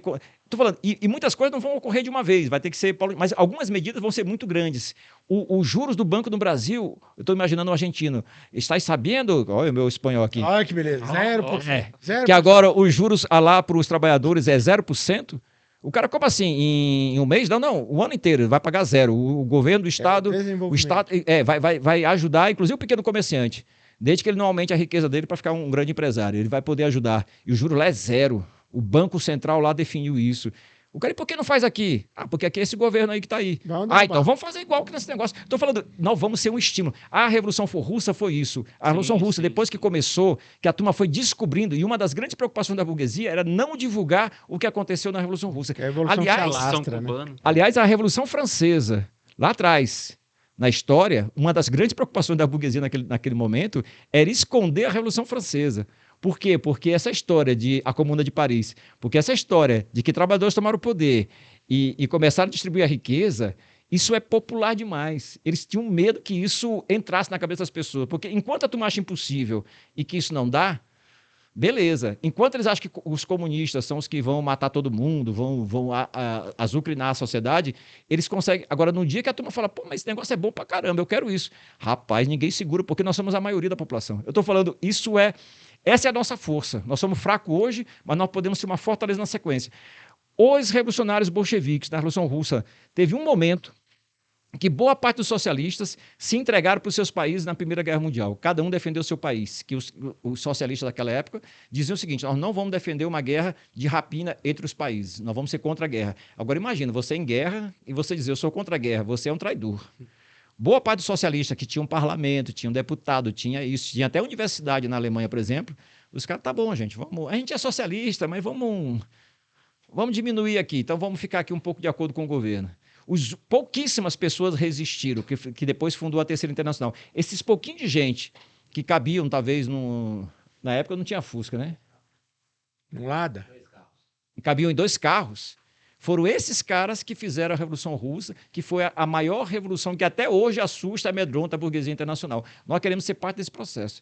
Porque se a gente não fizer, não é um problema só de ideia. Do jeito que estão destruindo a natureza, até do ponto de vista do meio ambiente, nós temos um tempo que talvez a gente não dure muito. A Revolução Russa chegou a influenciar, inclusive, os países capitalistas, né? Essa Sim. propaganda de que é um governo muito popular e que as coisas dão certo, influenciou, por exemplo, o exemplo mais famoso que se dá é o estado de bem-estar social na Europa, né? Que já não era o bloco socialista, não é o leste europeu, mas tiveram que fazer modificações políticas para amainar a fúria dos trabalhadores. O famoso, eu prefiro perder os anéis do que perder os dedos. Exatamente, Embora eles não gostem de perder os anéis, né? Sim, mas se tiver que escolher... Exatamente. Sabia que, por exemplo, as comissões de saúde que surgiram no mundo, que a gente no Brasil tem o termo CIPA, né? Comissão Interna de Prevenção de Acidente, na Europa surgiu a partir da Revolução Russa. Que a burguesia preocupada de que os comunistas fossem muito populares na classe trabalhadora e que pudesse fazer uma revolução, uma das preocupações era que tinha muitos jovens, adolescentes trabalhando nas fábricas, crianças trabalhando nas fábricas, e morriam, e isso causavam revoltas, e isso era um espaço para os comunistas crescerem. Sim. Eles começaram, gente, vamos regularizar isso aqui um pouquinho, porque daqui a pouco esses caras vão tomar o poder e aí nós vamos perder todos os dedos. E aí começou a própria burguesia a se preocupar de, gente, vamos, como você falou, amainar um pouquinho, porque senão esse negócio ninguém segura. E aí também teve uma ajuda importantíssima, que faz parte da história do stalinismo.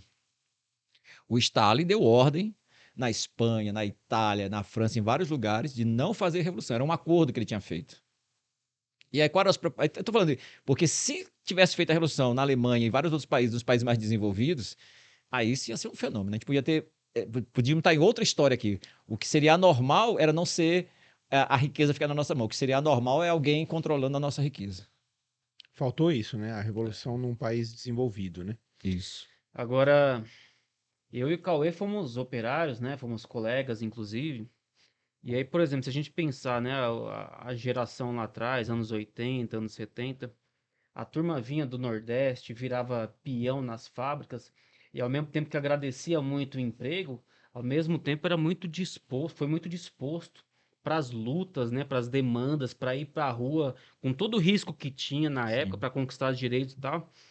E nos últimos anos a gente já viu um outro perfil, né? Inclusive o peão, quando chega na firma, ele não se enxerga nem como peão. Ele se enxerga numa transição, ou ele fala, não, tô trabalhando aqui por enquanto, mas eu tô fazendo faculdade, eu vou me formar, eu vou ser um doutor, vou ser um não sei o quê, vou ser não sei o quê, isso aqui é só por enquanto. Ou então, não, eu vim, mas eu vou virar chefe, eu vou trabalhar no escritório, essa coisa toda. Então, assim, tem uma crise de identidade na classe trabalhadora. A classe trabalhadora é difícil hoje a gente pensar enquanto unidade, né? Tá muito fragmentada. E essa coisa da uberização do trabalho também, cada um por si, se virando sozinho, sem se enxergar enquanto classe trabalhadora, é uma questão importante aí, não? Agora, do ponto de vista de, por exemplo, das principais empresas do país, vamos pensar no país assim, como se fosse o famoso, eu vou usar uma expressão que a turma desse mundo atual gosta muito. Pensa que você fosse um gestor do país. Aí você vai pensar nas principais áreas produtivas do país, o que gera riqueza. Aí você vai pensar, não, um dos principais é a Petrobras, porque produz petróleo, não refina tudo, que de passagem uma sacanagem, porque nós temos poder de refinar, mas não vou entrar em todos os detalhes. Mas tá bem, gás, petróleo. Nós temos os minérios, tem principalmente Minas e vários outros lugares. Nós temos uma produção agrícola gigantesca. E nós temos um parque industrial, comparado com a Argentina, com a América Latina, bem grande. Então nós temos produção de carro, nós temos produção de geladeira, fogão, ar-condicionado, aeronave. É engraçado, a gente produz aeronave e não produz um trem. É brincadeira, né? Mas tá bem. E tem várias outras produções. Se você for vendo esses processos de produção, vamos contar quantos trabalhadores tem. E são trabalhadores organizados, normalmente são CLTs, e são eles que dominam a produção. Se só essa turminha disser mudou tudo, muda tudo. Porque do ponto de vista da produção, eles são o setor preponderante. O que nós temos é um setor de serviço que cada vez aumenta mais, é um fato, mas que do ponto de vista da produção, eles circulam a mercadoria. Exatamente. Não produzem, né? Não produzem. Então, por exemplo, o office boy, o cara do iFood, ele pega a comida de um restaurante, entrega lá, não sei o que tem a sua importância. Só estou dizendo que... Mas não cria valor, né? Não cria valor. Os que criam valor, se resolverem se organizar, por si só já é uma quantidade grande, e eles podem ser os caras que vão juntar o resto da classe trabalhadora. Vão juntar os professores, que é uma comunidade gigantesca no país inteiro. Eles vão juntar o setor da saúde, que é uma comunidade gigantesca no país. Eles vão juntar esse pessoal de servidor. Eles podem ser os galvanizadores desse processo de luta. Agora, por que não faz isso? Aí tem um problema ideológico. A burguesia precisa, a burguesia domina não só... uma das. Pela força, porque todo mundo tem medo, né? Você faz uma greve, você sabe que pode ser reprimido, você pode ser demitido, então tem um certo receio. Isso só para fazer uma greve. Mas ele sabe que tem um exército. O exército não é. Ainda mais no Brasil, né? O exército do Brasil nunca serviu muito para lutar contra ninguém, né? Uma vez eles massacraram o povo paraguaio, mas em geral o exército brasileiro não serve para muita coisa, certo? Então o exército brasileiro, no fundo, ele é um cão armado. Pinta as guias, às vezes. Pinta. Podia, inclusive, aproveitar e pegar todo esse povo do exército que de boa não está fazendo nada nesse momento e ajudar a apagar o fogo que existe no país. Isso era uma tarefa, isso devia uma necessidade. Isso era uma política que devia ter do governo federal, do governo estadual, do Lula, do Alckmin, do Tarcísio e todo mundo, porque tá tendo uma emergência, pega esse pessoal que está com tempo livre e põe para tentar ajudar a apagar o fogo. Não deixa só os indígenas lá tentando fazer o serviço. O que eu quero dizer com isso? O exército serve como uma garantia para esse sistema capitalista que, se der errado, eles vão lá e atacam. Só que eles têm um detalhe. Esse exército, mesmo a polícia militar, a polícia civil, são gente que, na maioria, moram nas periferias também. Se esse negócio explode, não tem como não levar uma parte dessa galera, que a turma vem junto. Eu estou falando, o processo revolucionário, se por um lado é muito difícil no começo, mas ele pode ser um processo tão atrativo que nós vamos atrair um monte de gente. Agora, parte da manutenção desse Estado capitalista é a ideologia. Isso, muitas vezes, a turma não percebe. É isso que ele falou. Esse é um dos grandes elementos.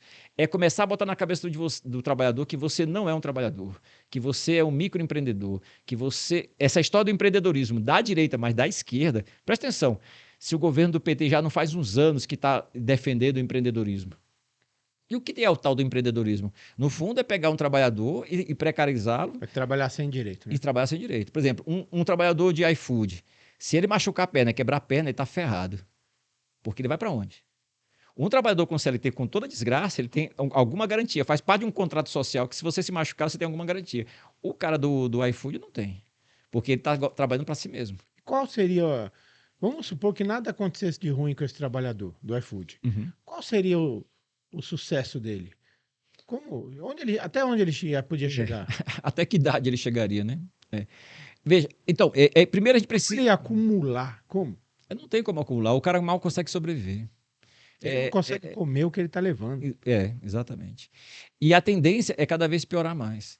Então, veja, o que a gente precisa é começar a fazer uma luta ideológica inversa. Mas para fazer uma luta ideológica inversa, não pode ser que a gente seja os estimuladores de que esses caras são grandes empreendedores. Estamos fazendo aqui, Altino, aqui nesse momento, estamos fazendo isso.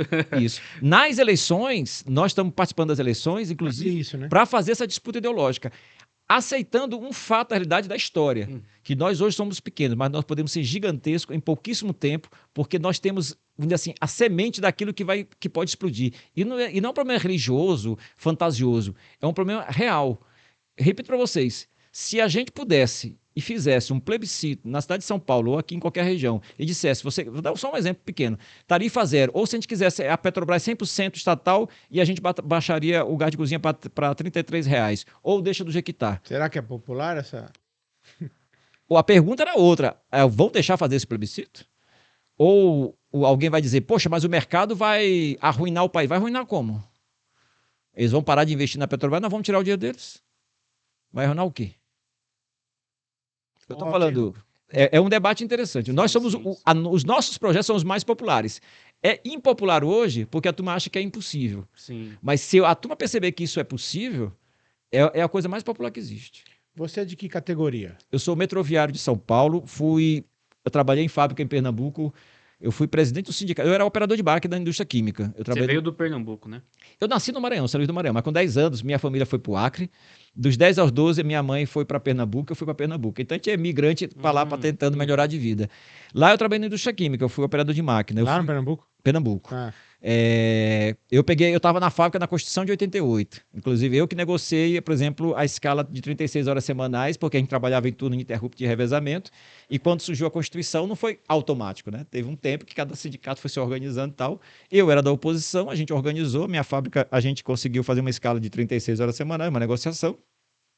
E eu virei presidente do sindicato com 22 anos. Eu fiquei 2 gestões como presidente dos químicos do estado de Pernambuco. E eu saí porque a fábrica que eu trabalhava fechou, que se chamava Eliqueiroz do Nordeste, que, diga-se passagem, era do Grupo Itaú, que até hoje tem no interior de São Paulo aqui. O Grupo Itaú não ia gostar da taxa zero aí do Banco do Brasil. Não. Aliás, aproveitando a taxa zero do Banco do Brasil, que você entrou nesse tema, faço uma pergunta para vocês. Se o governo do PT, que em tese é um governo mais simpático à esquerda, aos trabalhadores e tal, vamos supor que fosse, por que ele não põe os juros bancários do Banco do Brasil e da Caixa Econômica, juros baixíssimos para competir com o Itaú, o Bradesco e os outros? Foi isso que a Dilma fez? Foi? Botou juros baixíssimos? Nunca fez isso. Eles vão dizer que é baixíssimos, porque eles vão comparar, veja só, pode chegar em algo como, dependendo da categoria, tal, 2 e pouco %. Ó, eu vou mostrar uma coisa para vocês. Eu sou metroviário, o meu cartão é do Banco do Brasil. Você tá como trabalhador, né?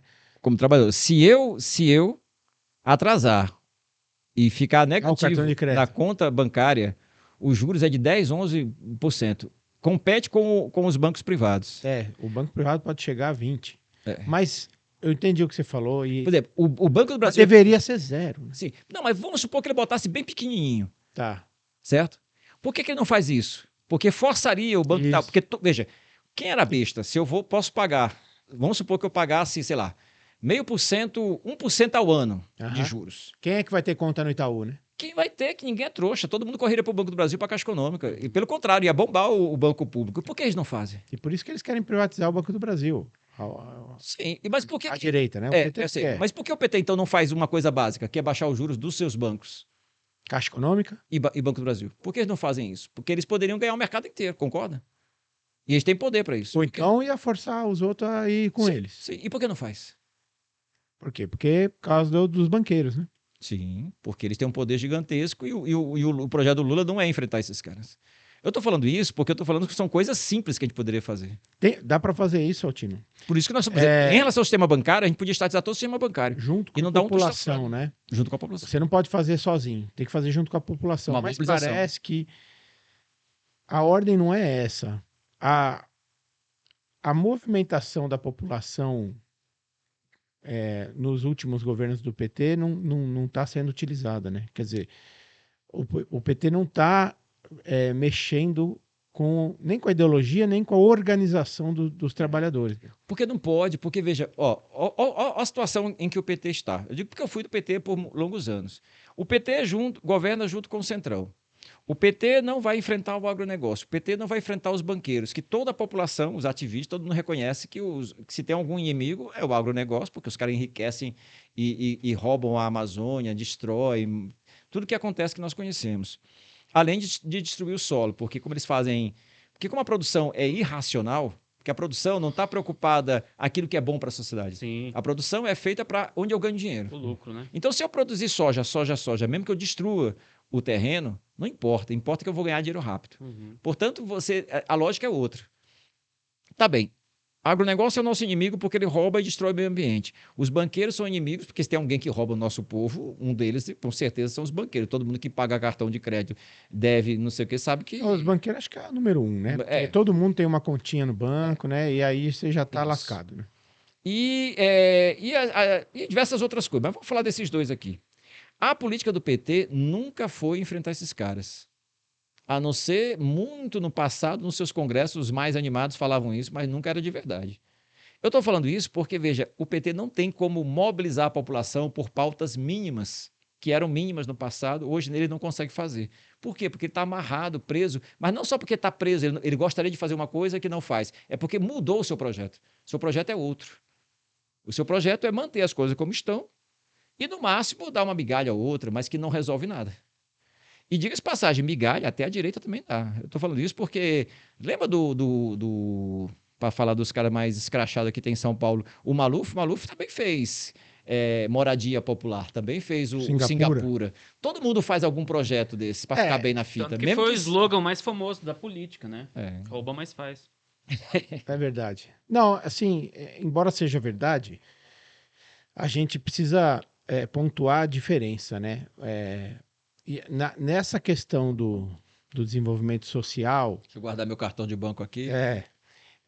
Embora a gente possa citar algumas coisas da direita, e também reconhecer que não há uma transformação com o governo do PT, não dá para comparar o Singapura com Minha Casa Minha Vida.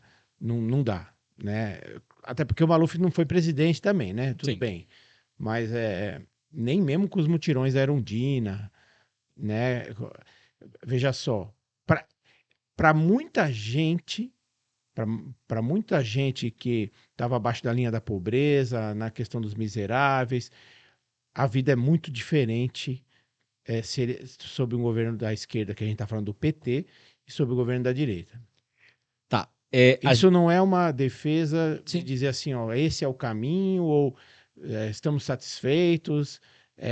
Só não dá para comparar, igual ontem o João falou sobre o Bolsa Família do Bozo, né, que ele aumentou sob a pressão, que era uma compra de votos, né, e o Bolsa Família porque eles são contra o Bolsa Família, eles são contra a moradia popular, né, já o PT não é, né, já o PT primeiro... O PT forçou, né? O PT forçou todo mundo a concordar, não. Pelo povo, a gente vai ter que manter esses programas sociais. Então, exatamente. que a gente até comentou ontem, até no dia que o PT morrer e sair da política, esses programas sociais vão ter que continuar, porque acabou virando uma conquista, de certa forma, do povo. Até na classe trabalhadora, viu, Tina?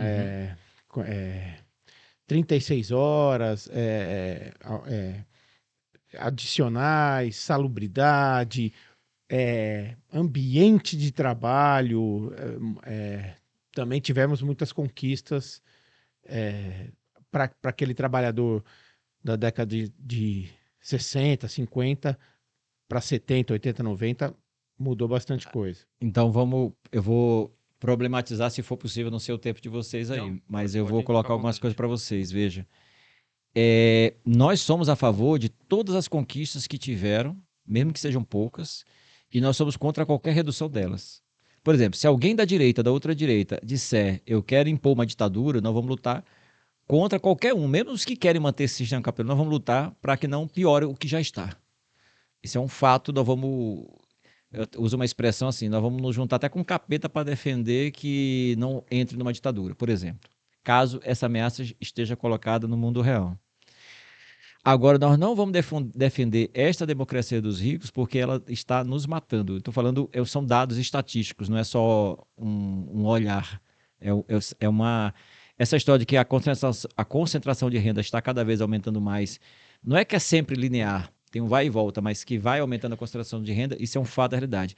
Por exemplo, se o governo do PT só estivesse melhorando a vida das pessoas, não parece estranho que, por algum motivo, as pessoas fiquem insatisfeitas com o governo? Ou será que as pessoas viraram de direita, de ultradireita, ideologicamente, e foram ganhos pela, sei lá, o jogo de sereia da direita, da ultradireita? Porque se a vida das pessoas estão melhorando, por que motivos as pessoas mudariam? Veja só, o PT não está só melhorando a vida das pessoas, mas nessa medição eleitoral é admirável, embora a gente saiba como funciona uma eleição e tudo que se envolve. Por exemplo, tem gente que a maioria dos eleitores nem sabe que você é candidato, né? Sim. Existe a coisa da exposição e tal. Mas eu acho muito admirável que o Bozo, quando era presidente, e no final do mandato dele, com todas as tentativas de compra de voto, utilização do orçamento para ser reeleito, ainda assim o Lula ganhou as eleições com a eleição. Tudo bem, ele ganhou as eleições em São Paulo. Aqui tem 10 milhões na cidade, tem 10 milhões de habitantes. Isso é um peso muito grande. Mas, sobretudo, com o voto daqueles que ele mudou a vida. Tá, eu vou. Ninguém teria ganhado uma eleição, como ninguém perdeu uma reeleição até hoje, se não fosse a popularidade dele. Não tem nada a ver Sim. sobre se nós estamos satisfeitos Sim, com isso sim. ou não. Primeiro, eu vou te falar uma coisa. Por exemplo, a crise econômica do sistema capitalista. Por exemplo, eu vou dar uma situação. A queda da ditadura militar brasileira tinha muito mais a ver com uma crise econômica da dívida externa, que combinou com o processo de mobilização no ABC, e esse processo de mobilização do ABC, por um lado, tinha a ver com a crise econômica, e obviamente teve um. As coisas se somaram. Teve um elemento subjetivo que foram organizações que estimularam. Teve um processo sindical que tinha a ver com a inflação alta e com o desemprego, com várias coisas. Surgiu o PT e a CUT, e a ditadura acabou sendo destruída ali. Inclusive num processo diferente da Argentina e de outros países que foram mais dramáticos do que do Brasil. Foi negociado, tanto é que não veio eleição direta, por exemplo, de imediato. Diretas já, né? E os militares não foram presos como em outros países. Aqui ficou todo mundo que fez barbaridade continua por aí, normalmente passeando pelos parques e tal. O que eu quero dizer com isso? Em alguns momentos a economia cai por vários elementos, muitas vezes externos ao Brasil, tem a ver com a dívida pública, tem a ver com a crise econômica mundial e tal. E isso vai derrubando e ajudando vários governos. Independente da coloração dele, se é vermelho, amarelo ou verde. É claro que não é só o problema econômico que determina tudo. Tem vários outros elementos políticos e sociais e tal. O que eu estou querendo dizer é o seguinte, a sorte, por exemplo, o Fernando Henrique Cardoso, quando ele foi ministro do A Dilma teve Itamar, sorte, ela estava uma grande crise econômica. Isso, Ela foi exatamente. reeleita no meio da crise. O Itamar Franco tinha o Fernando Henrique Cardoso. Lembra quando ele era o ministro da Economia? Que ele acabou com aquele projeto dando uma estabilidade na economia, dependendo da inflação, por um longo período. Naquele primeiro mandato do Fernando Henrique Cardoso, ele parecia imbatível. Aí teve o segundo mandato, também parecia imbatível. Até que, aí depois da sequência foi o Lula, certo? Sim. Foi o Lula 2 anos, que parecia imbatível. Veio a Dilma, o Lula se elegeu 2 vezes. O Lula não parecia, ele era, né? E depois a Dilma já estava numa crise econômica, ela já estava tendo desgaste. Dilma já ela veio mais ou menos. Já veio mais ou menos Ganhou. no segundo, ganhou. E ela entrou em desgraça, na minha opinião, do ponto de vista popular, por algumas medidas antipopulares, que aí a turma do Centrão aproveitou e teve aquele processo. O Fora Todos foi um erro? Na minha opinião, não. Eu, pessoalmente, que sou do PSTU. Porque, veja, naquele momento era uma expressão de uma insatisfação popular com o governo do PT, mas a gente também queria ser uma insatisfação contra os outros, contra o Centrão e contra a direita. Por isso. Mas o Fora Todos não era a favor da direita? Na minha opinião, não. Você pegava esse sentimento popular. Tem debate sobre esse sistema nas diversas organizações da esquerda que se consideram revolucionárias. Porque, veja, quando você tem um governo. Eu quis dizer assim, o Fora Todos não acabou. Como todo mundo sabia que ia acabar, não foi uma surpresa o golpe se concretizar e entrada do Temer e tal. Temer e a derrubada Claro que não foi intencional, mas seria previsível. Era muito previsível, né? Então, qual seria a nossa política pelo inverso? Se você não empalmasse aquela mobilização naquele primeiro momento contra os governos que estão aí, você faria, de alguma forma, uma certa defesa do governo naquele momento. E veja, e aquele governo naquele momento estava sendo extremamente impopular, não só por causa da direita e ultradireita, as campanhas deles, mas também porque as medidas que a Dilma fez não atendeu a população, e eu me lembro naquele período que ela fez algumas concessões Sim, piores, né?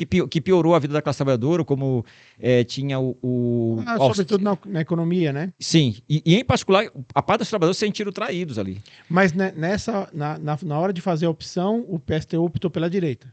Não, nós optamos de lutar contra o governo de plantão, mas contra as outras da burguesia. O que nós não tivemos foi força o suficiente para fazer um processo de expor todo mundo nesse processo. Tanto é que o Temer acabou entrando. E diga-se passagem, o Temer, a existência do Temer como vice da Dilma não foi uma opção do PSTU, foi uma opção do PT. Eu estou falando isso porque as coisas são como são. Eu estou falando, o Collor, que era inimigo do PT, virou amigo do PT, o Alckmin, que era inimigo do PT, agora é amigo do PT, e essas coisas são amigos e depois são adversários na sequência. Mas eles vêm a reboque do PT, não é o PT que vai a reboque deles. Eu estou falando dessas figuras, né? Sim, é claro sim. que na política é um pouco diferente. O Lula fica um pouco na mão do que você fala que está governando com o Centrão, na verdade é o Centrão que está governando, né?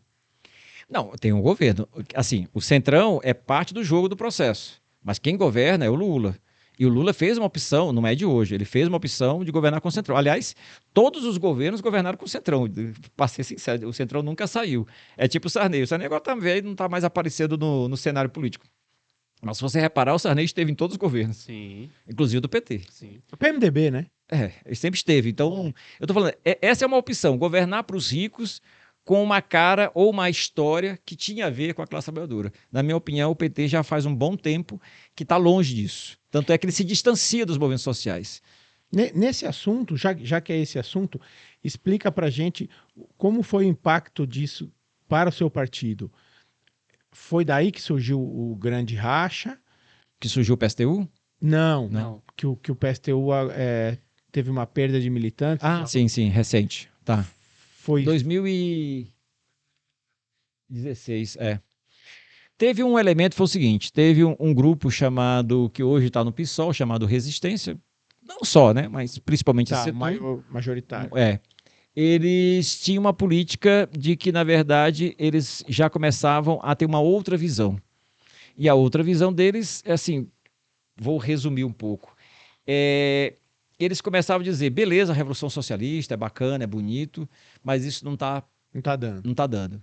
Então nós agora temos que somar com outras organizações para a gente ter parlamentares. Como eu falei antes, essa é uma das grandes medidas que acabam pegando setores que se reivindicavam revolucionários e entram dentro do sistema. Aí vocês podem falar, pô, então vocês ficaram menores ainda, então vocês estão ferrados, certo? Por um lado, sim. Mas digo para vocês, lembra da história da Revolução Russa, da Primeira Guerra Mundial, que todos os partidos socialistas, que eram gigantescos, eram centenas de milhares na Europa, que eles acabaram cada um aderindo ao seu pai, a seu governante na guerra, que era impensável até nos livros, nos textos, em que nós somos internacionalistas, não vamos guerrear um contra o outro, isso é um absurdo. E os que sobraram? Sobraram, davam em 2 carros, e esses caras fizeram a revolução. Vai dar certo aqui? Não sei. Eu só estou dizendo que é o seguinte, uma coisa é certa. As nossas propostas, na minha opinião, são as mais populares, são as que podem mudar a sociedade de verdade. Essa é a nossa força. A nossa fraqueza é o tamanho e a nossa inserção. Por isso que nós estamos participando das eleições. Porque, veja, se eu dissesse para vocês, elejam a gente, que a gente vai devagarzinho mudando as coisas. Sinceramente, Essa promessa já foi feita. Já foi feita e eu estaria mentindo. Eu poderia mudar a minha vida pessoal, talvez, mas não a da sociedade. E nem devagarzinho. Hein? Seria um pouco mais rápido. Eu estou falando que essa é uma diferença grande. Mas essas rachas e unidades é muito comum nos processos revolucionários. Tem muitas divisões e depois tem muitas incorporações. Porque senão seria impossível. Essa história de que de grão em grão você enche o papo, por um lado, por um período pode ser, mas em geral, depois de um certo período, é por saltos. Vocês têm experiência de ter ganho alguma prefeitura?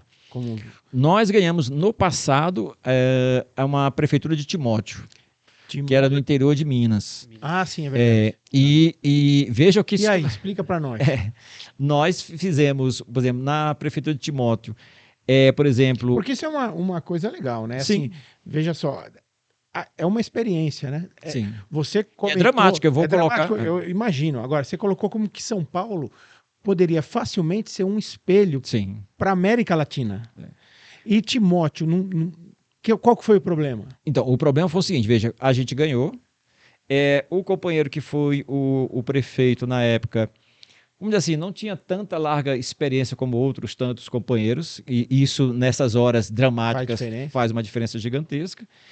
E a gente começou a governar com os conselhos populares. Tá. Então a gente começou a organizar os conselhos populares na prefeitura para mandar na prefeitura. Então aqui nós vamos fazer o que a população gostaria de fazer. Então vamos discutir aqui o orçamento, não vai ser através do vereador, nós vamos organizar de forma coletiva, vamos fazer pressão em cima. Porque, veja, a nossa política se baseia num elemento, precisa de mobilização popular. Não tem. Se fosse mobilização popular, você tá. Derruba Que ano rapidinho. que foi? Que ano? Você lembra, Timóteo, só se pesquisar. Tá bom, a gente já vai já saber faz, já. a gente descobre daqui a pouco. Tá. Mas o que aconteceu? Na primeira greve da prefeitura, que teve dos servidores, o nosso candidato se colocou contra a greve. Poxa vida. E aí nós falamos, não, você tem que ser a favor da greve E vamos organizar aqui e discutir com os trabalhadores a melhor forma de resolver isso aqui com o orçamento, abrir o orçamento para a comunidade, para a população, inclusive para os servidores que são os trabalhadores da prefeitura. Ele não aceitou. Nós dissemos, não, se você não aceitar, você está fora. Ele continuou prefeito e ficou fora do PSTU. E nós ajudamos a greve dos servidores. E Timóteo tem indústria? Cara, tinha um setor industrial, mas eu já faz muito tempo, e na época eu era muito jovem. Isso já faz um bom tempo. Quer A dizer, convergência socialista, veja, eu sou do PSTU e um dos precursores foi a convergência socialista, que era do PT. Tá. Aí faz parte da história, digo para a gente ir alimentando algumas ideias aqui. A convergência socialista foi expulsa do PT nos anos 90. E sabe por que a gente foi expulso? Eu digo isso porque nos livros de história não contam isso. E porque eu vejo livros de história e é engraçado, a turma vão contando diversos temas. Nós fomos pelo Fora Collor. Eu digo porque nessa época eu participei disso diretamente. Nós fizemos plebiscito nas ruas, nas praças, pelo Fora Collor. E o PT era contra que se mobilizasse pelo Fora Collor. Inclusive, proibiu a sua militância de participar disso. E quem participasse de forma organizada seria expulso. E nós fomos expulsos por esse motivo. E, diga-se de passagem, o PCdoB também era contra. Só que nos livros de história, quando vai falar do Fora Collor, fala que os principais dirigentes do Fora Collor era o Lindenberg, que era do PCdoB, na juventude. Da Uni. E o pessoal do PT também. Só que não lembra desse processo inicial. Depois que ficou muito popular... Aí aderiu. Aí todo mundo aderiu, porque ninguém queria perder o bonde, porque todo mundo queria eleger seus parlamentares, e obviamente todo mundo estava a favor disso. Eu estou falando isso, e por que eles eram contra? Porque a lógica deles era o seguinte, não pode derrubar um governo eleito pelo povo. Também não queremos ser derrubado. E nossa opinião a população tem o direito de se mobilizar por fora das eleições se precisar. Claro, né? Como é que era o nome do prefeito? O nome eu não lembro, mas é Timóteo. Se você botar Convergência Socialista, Prefeitura de Timóteo... Eu achei aqui uma lista dos prefeitos de Timóteo, não achei PSTU. Não, eu acho que na época era Convergência Socialista. Devia ser era pelo PT. Dá uma olhada. Pelo PT é o Keyson? Cara, Keyson Drummond? Eu lembro só da história, o nome dos personagens todos eu não estou na minha cabeça. Geraldo? Eu perguntei. Vamos ali para os nossos assessores ali, assuntos aleatórios ali. Os universitários. Os universitários. Eu sempre penso nessa possibilidade. É uma coisa mais didática você poder, um partido comunista, poder fazer uma administração e mostrar para a sociedade o que ele faria, mesmo dentro do sistema capitalista, né? Que seria um salto muito grande, né? Sim. A gente, olha, vou dar exemplo de já tivemos deputados federais e vereadores. Tá. Nesse momento a gente não tem nada. Tá. Mas, por exemplo, uma coisa que eu falo, e muita gente parece que é inacreditável, que isso não pode acontecer. Por exemplo, o nosso último vereador foi o Kleber, o companheiro aqui do Pará. Tá. O nosso companheiro Kleber é da Construção Civil. O Kleber da Construção Civil, ele como vereador, ele não ganhava o salário de vereador. Ganhava da Construção Civil. Da Construção Civil. Quem é o partido que faz isso? E quem é o vereador que aceita isso? Na nossa regra, é assim que funciona. O resto serve para organizar. O máximo que você pode dar um pouco a mais, se o cara tiver que usar um paletó, tiver que usar alguma coisa diferente e não faz parte do salário do cara, aí você pode completar mas e tal. o cara do Mas PSTU não pode usar um paletó. É isso que eu tava pensando. Pode? Ele pode usar um Poder paletó pode. se ele quiser, Poder numa pode, festa. mas não deve, Não pronto. deve usar dentro da política. Nem tirar foto pra Santinho dando risada. Não, isso Pode. pode dar, ó, pode dar risada pra Santinho. Deixa eu dar risadinha. É, Tem paletó, pode pode até usar paletó se quiser, porque não é esse o problema. O problema é para quem você governa. Tá. Agora, veja, uma regra também para nós muito importante é os nossos dirigentes não podem ter salários, não só como militantes internos da organização, ou mesmo os cargo. parlamentares, Tá. o cara tem uma renda que não é compatível com a média dos trabalhadores. Olha, Por isso quê? é Porque, muito bom. porque isso é uma Mas maneira... isso é meio que tradicional nos partidos comunistas, né? Nem tanto, viu? Não é bem assim. Até porque eles não têm representante mesmo, né? No bom. Não, parlamento. mas os PCs na Europa têm bastante representante. Não estou falando do PC, partidos tá. comunistas, socialistas. Veja só, até mesmo o PT tem um lance aí que aí é bem diferente, mas não recebe o salário inteiro, né? Ele contribui com o partido, né? Mas é um percentual, tal, não é. A nossa regra é mais rígida, porque, veja... Sim, um professor recebe salário de professor, É. um metalúrgico de metalúrgico. Isso. Né? E não é um problema, assim, específico, porque a gente, sei lá, a gente tá pregando sei lá, como é que chama aquele negócio de religião do cara? Essa é a austeridade. Não é esse o problema. O problema esse é um dos grandes meios de corrupção do movimento sindical e do movimento quando os caras entram no De parlamento. castidade. Por quê? Porque o cara começa a ter uma vida que não tem a ver com a vida da classe trabalhadora de onde ele vai veio. se afastando. Vai se afastando. E aí, a lógica do cara não é mais defender o trabalhador. A lógica do cara é eu me manter ali porque eu comecei a melhorar de vida. Então, é uma lógica... Começa a tomar um gosto, né, cara? Começa, e é fácil isso. Né? E nem é isso só, é também ele se distanciar dos dessabores, né? Exato. Sim, da Dificuldades, realidade. né? Porque, veja, se tem uma grande maneira de corromper os revolucionários dar cargos pro cara, começa a ganhar dinheiro, as organizações também. Então isso vai criando, e aí você vai, famoso, amainando o seu projeto, a sua política, o seu desejo. E você também perde o controle da base. Nós queremos que a base do nosso partido, por exemplo, controle a sua direção, não o contrário.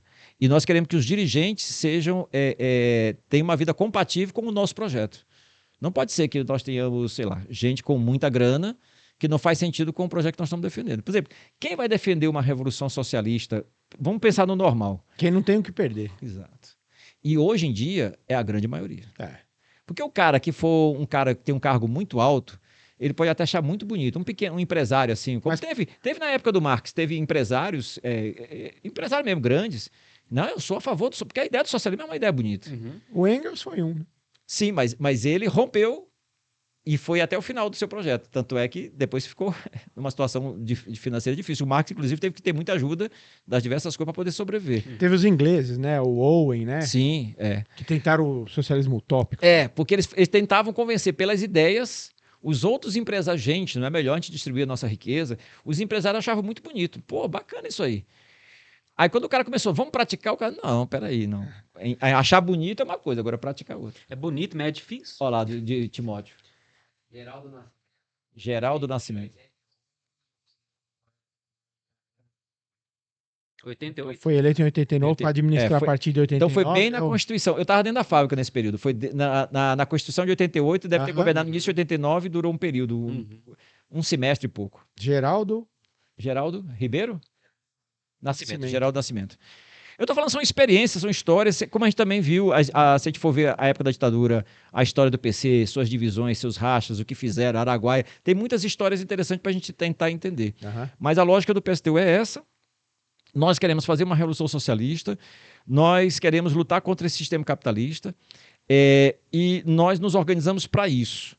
E essa é a nossa lógica, o nosso entendimento. Achamos que hoje somos pequenos, é fato, nós temos poucos votos, é um fato, mas nós acreditamos que a nossa política seja a mais popular que existe para a sociedade. Por isso que a tentativa de nos invisibilizar ajuda muito a burguesia. E a nossa tentativa de, nas eleições, apesar de pequeno, tentar divulgar, como estamos aqui no podcast de vocês, ou em outros, como eu fiz na UOL, na Sabatina, por mais que choque muita gente, mas é interessante. E a gente quer tentar demonstrar que isso é possível e real. Não é uma coisa de maluco, imaginário, não. São as coisas que são necessárias fazer. Agora, claro, são necessárias a partir de um processo de mobilização, porque você não vai enfrentar um banqueiro, esses Banco Itaú, Bradesco, não sei o quê, você não vai enfrentar o agronegócio, você não vai enfrentar, por exemplo, só para dar um exemplo, a máfia do transporte de ônibus de São Paulo sem mobilização, isso é impossível. Vai ter que ter uma grande mobilização. Mas o nosso projeto é esse, porque faz sentido. Seria o melhor para a população. Olha, agora o papo do Altino aqui tá muito mais interessante do que no UOL. É, Não sei se é o tempo curto, se são as interrupções, não sei, mas né? é que eles têm um tempinho lá, Tem o né? tempo, Que você precisa ser igual para todos difícil, É. né? e não podem deixar o Altino falar, né? Vai que ele fala muito, né? É. Altino, vocês hoje têm um compromisso lá no Algeniá, né? Sim, temos. Que é um reduto, né? É um bar, né? Que é cultural Sim. da população palestina em São Paulo. Vamos entrar nesse tema. Como é que o PSTU se coloca na questão palestina e se vocês estão participando das manifestações pela Palestina? Porque isso no Brasil não pegou ainda, né? Em outros países você vê, porque novamente, é um assunto muito popular. Ninguém consegue não se Sim. indignar com uma história como essa. Então, por que essas manifestações não disparam e qual é a participação de vocês nisso? Tá. E qual é a participação da esquerda no geral, a esquerda institucional? Sim. Como que você acha que ela está lidando com esse tema aqui no Isso, país? exatamente. Tá bem. Primeiro, nós estamos. Veja, não precisa nem necessariamente ser revolucionário socialista para defender o povo palestino. Se você for apenas um cara humanitário, humano, for um cara democrata minimamente, você defenderia o povo palestino. Porque isso é um assunto popular, né? É um assunto popular, está na ordem do dia. Como assim foi também lá atrás, na época da África do Sul, contra o apartheid. Ninguém, em sã consciência, poderia ser a favor do apartheid. Você lutaria contra o apartheid. Apesar que muita gente, obviamente, não lutava, ou se não dizia que era a favor do governo racista, mas pelo menos não lutava consequentemente contra o apartheid. E teve várias mobilizações internacionais contra o apartheid na África do Sul. Nós somos a favor de todas as mobilizações a favor do povo palestino. Neste momento, o Estado de Israel, apesar de todo o genocídio, de todo o ataque, ele esteja no momento mais crítico para o Estado de Israel. Não sei se vocês veem dessa forma. Sim, sim. Veja, o Estado de Israel tinha uma certa popularidade no cenário internacional. Hoje o Estado de Israel está questionado internacionalmente. E internamente. E internamente também. E internacionalmente pelo massacre que está fazendo, porque dá para ver, é visível, ainda mais com as redes sociais, com tudo apesar de todo o falatório do governo de Israel, dá para ver o ataque brutal para a comunidade e a juventude do Estado da Palestina. O que acontece? O problema é que o poderio econômico e militar do Estado de Israel, que é aliado dos Estados Unidos, é gigantesco. Então, eles ameaçam os diversos governos e todo mundo acaba aderindo de alguma forma. Então, por exemplo, nós estamos exigindo do governo Lula que rompa as relações diplomáticas, relações comerciais, financeiras com o Estado de Israel. Isso era o mínimo que se espera de um Estado genocida, racista, como é o Estado de Israel. O governo Lula falou que reconhece que o Estado de Israel, pelo menos uma das falas dele, que era um Estado genocida, só que não foi até as últimas consequências de uma informação. Se você diz, eu tenho um Estado genocida, eu vou até o fim. Se é um Estado genocida, eu vou fazer tudo que está nas minhas mãos para defender o povo que está sendo atacado. Portanto, eu vou corromper as relações comerciais, financeiras, militares, assim vai. Assim como os Estados Unidos, quando entende que algum governo é antidemocrático, ele vai lá e diz que rompe as relações, faz bloqueio e por aí vai. Só que é interessante, porque quando é contra a Arábia Saudita, que é uma ditadura, contra o Catar, que é uma ditadura, eles não fazem nada. Eu só estou falando que os estados têm políticas. E, neste momento, a resistência do povo palestino é heróica. Existem milhares de palestinos presos desde os 12 anos. São moleques que são presos. Você jogar uma pedra no exército de Israel, você pode ser preso, você pode ser morto. Ou até sem jogar a pedra, né? Sem jogar pedra. Você já é um... Eles pegam nas casas, né? Nas casas, jogam bombas e tal. E se você lembrar da história do Estado de Israel, o Estado de Israel é um enclave, entraram num território que era o Estado palestino, que lá conviviam árabes, conviviam judeus, conviviam cristãos, razoavelmente numa harmonia. E os caras começaram a entrar... Pacificamente, né? Pacificamente. E depois começaram a entrar e dizer que nós vamos fazer um Estado à parte, armado até os dentes. E foram aumentando esse Estado até hoje. e vão espremendo o povo palestino na faixa de Gaza, na Cisjordânia, fora toda a comunidade palestina que está fora dos seus países. É uma situação daquelas terríveis que vão ficar marcados na história pelo passado, mas pelo presente atual. E nós estamos completamente a favor da resistência do povo palestino. É uma resistência heróica. E que nesse momento, vou repetir, apesar de todo o ataque, é um dos momentos mais delicados para o Estado de Israel. Talvez a maior chance, de alguma forma, questionar o Estado de Israel seja agora, veja que contradição, né? Apesar de todo o ataque, é o momento mais crítico para o Estado de Israel. É o momento mais delicado internacionalmente do Estado de Israel. Se coloca em questão, inclusive, a destruição do Estado de Israel. Exatamente. Eu digo isso porque os sionistas, eles monitoram todas as coisas que acontecem no país, não só no país, pelo mundo.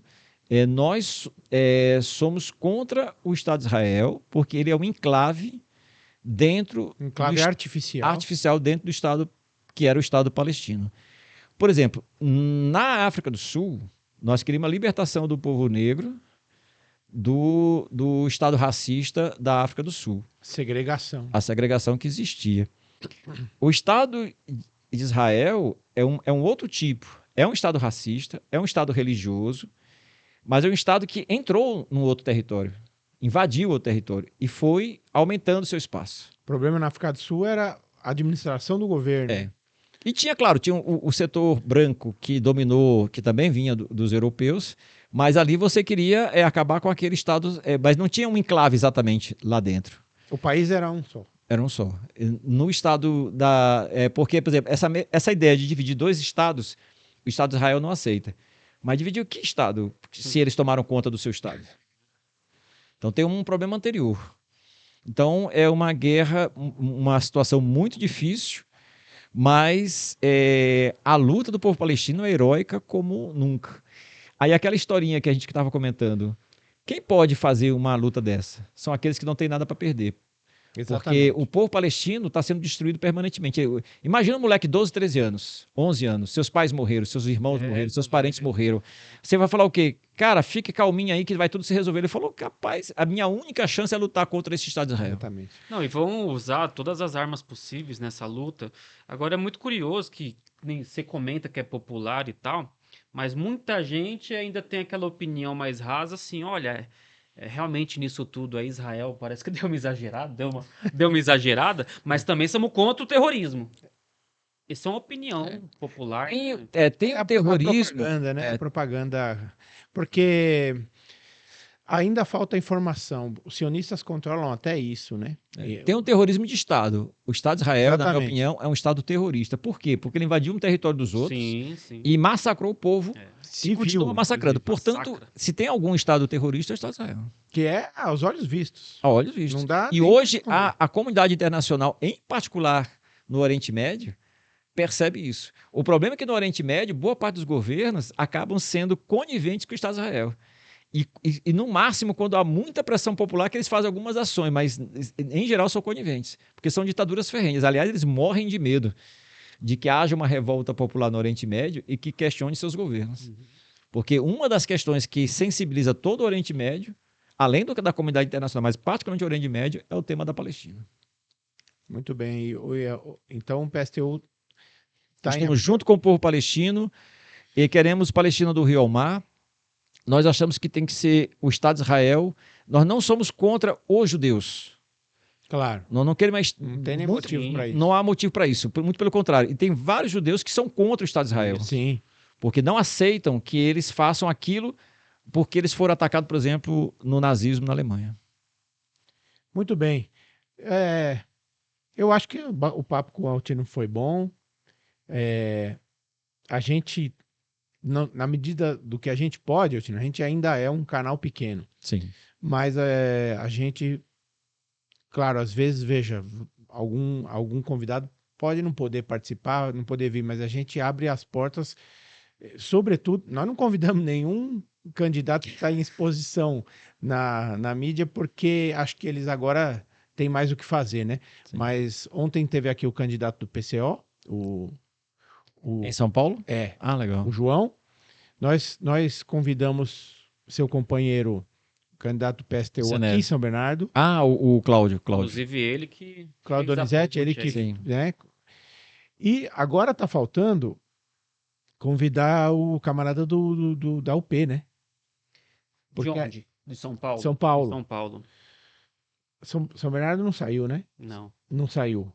Porque aí acho que só vai faltar ele como os candidatos da esquerda. Uhum. Quem sabe no futuro a gente possa até articular um debate, né, entre os candidatos da esquerda, né? É uma boa. Então eu agradeço a sua presença. Eu espero que vocês tenham um bom evento lá no Aula GNA hoje. Sim.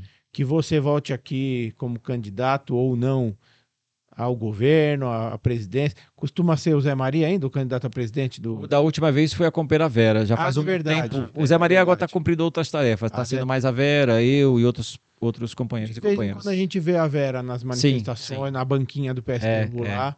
É aquela história que vocês falaram que chegaram na televisão, vocês vieram para qual vaga, né? Quem passa lá na Paulista e vê a Vera na banquinha lá também não imagina que é candidata a presidente do Brasil, né? Mas o Denis tem uma última intervenção para fazer com vocês aí. Não, agora é o momento aí, Altino. A sua chance aí de A gente falar. acabou não tomando café, fica aberto aos companheiros aqui, nós já vamos acabar É mesmo. verdade. A gente come uma Come um broinha de negocinho fubá aí, aqui, é. alguma... É. Mas é o momento aí, pensando que tem uma turma que tá te ouvindo, e eu sempre ressalto, pode ser uma pessoa que já se identifica como esquerda, ou direita, ou nada, tá curioso, quer entender as coisas. Então, um último recado aí, falar algo que você não teve oportunidade de falar até agora. Tá bem. Primeiro vamos. Nenhum número que você acha que não disse. seu número. Sim, eu tenho. Números. O nosso número nas eleições é o número 16. Os companheiros que concordam, companheiros e companheiras que concordam com o nosso projeto, nossa plataforma, ou uma parte importante dele, vote nas eleições número 16 para prefeito nas diversas cidades, também para os vereadores. Isso para nós tem uma importância muito grande. Porque cada voto nos revolucionários socialistas que querem lutar contra esse sistema capitalista tem uma importância muito grande, para a gente fortalecer esse time, mesmo que hoje a gente seja pequeno. Segundo, venha nos acompanhar nas redes sociais. Então, isso é muito importante. Nós temos, para São Paulo, nós fizemos uma cartilha, até vou deixar uma cartilha, eu não sei se está na mochila. A gente vai deixar uma cartilha nossa de São Paulo Pode falar. que nós fizemos. Pra olhar pra câmera, ele tá falando. Ah, aqui, aqui, Ah, aqui, ó. tá. Essa. Não sei essa aqui. Boa Essa dica, aí, ó. boa dica. Nós temos uma cartilha que explica parte do nosso programa, isso é muito importante.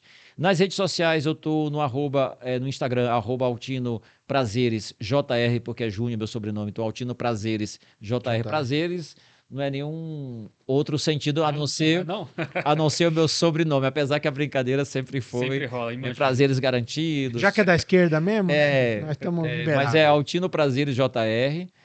Para a gente poder conversar, trocar ideia. Venha conversar com a gente no Instagram, a gente depois procura os companheiros. E, principalmente, vamos nos organizar. Eu cito muito Chico Sainz, eu morei muitos anos em Pernambuco. Oh, legal. Adoro Hoje, então, não vai ser eu a citar o Chico Sainz. então sou eu. Eles viram a camiseta lá do Mangue. Verdade.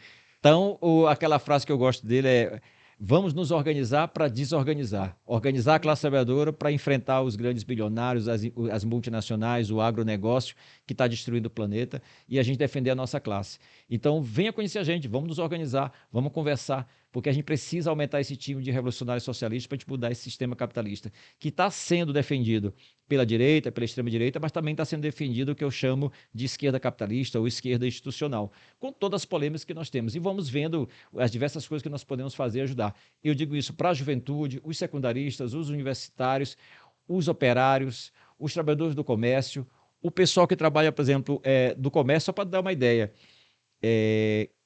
O 6-1 tem muita gente. Se você for no restaurante, pelo menos em São Paulo, muitos deles trabalham 12 horas por dia, folga um dia. Então, tem aquela história da Constituição de 88 que ele estava falando, para eles não vale. Não vale. Eu estou falando depois, porque a gente fala, nós tivemos várias conquistas. O cara assim, mas essas conquistas não chegou na minha mão. Tem uma classe, tem um setor da classe trabalhadora que está muito irritada, porque parte até das poucas conquistas da Constituição não chegaram nas suas mãos. Aí dá para ver os trabalhadores do iFood. Que aí é 7-0, hein? 7-0, sem fim, e trabalhando 12, 14 horas por dia. Então vamos junto, nós precisamos enfrentar esse sistema, precisamos defender a nossa classe, e com um projeto, nós queremos tirar a riqueza desses caras, distribuir para nós, isso se chama Revolução Socialista, e venha conhecer o PSTU. Muito bom. Valeu, né, Cauê? Beleza, valeu. Belezura. E você aí, mais uma vez, obrigado pela atenção. A gente tem a certeza que você gostou do conteúdo. Até a próxima. Obrigado pelo presente.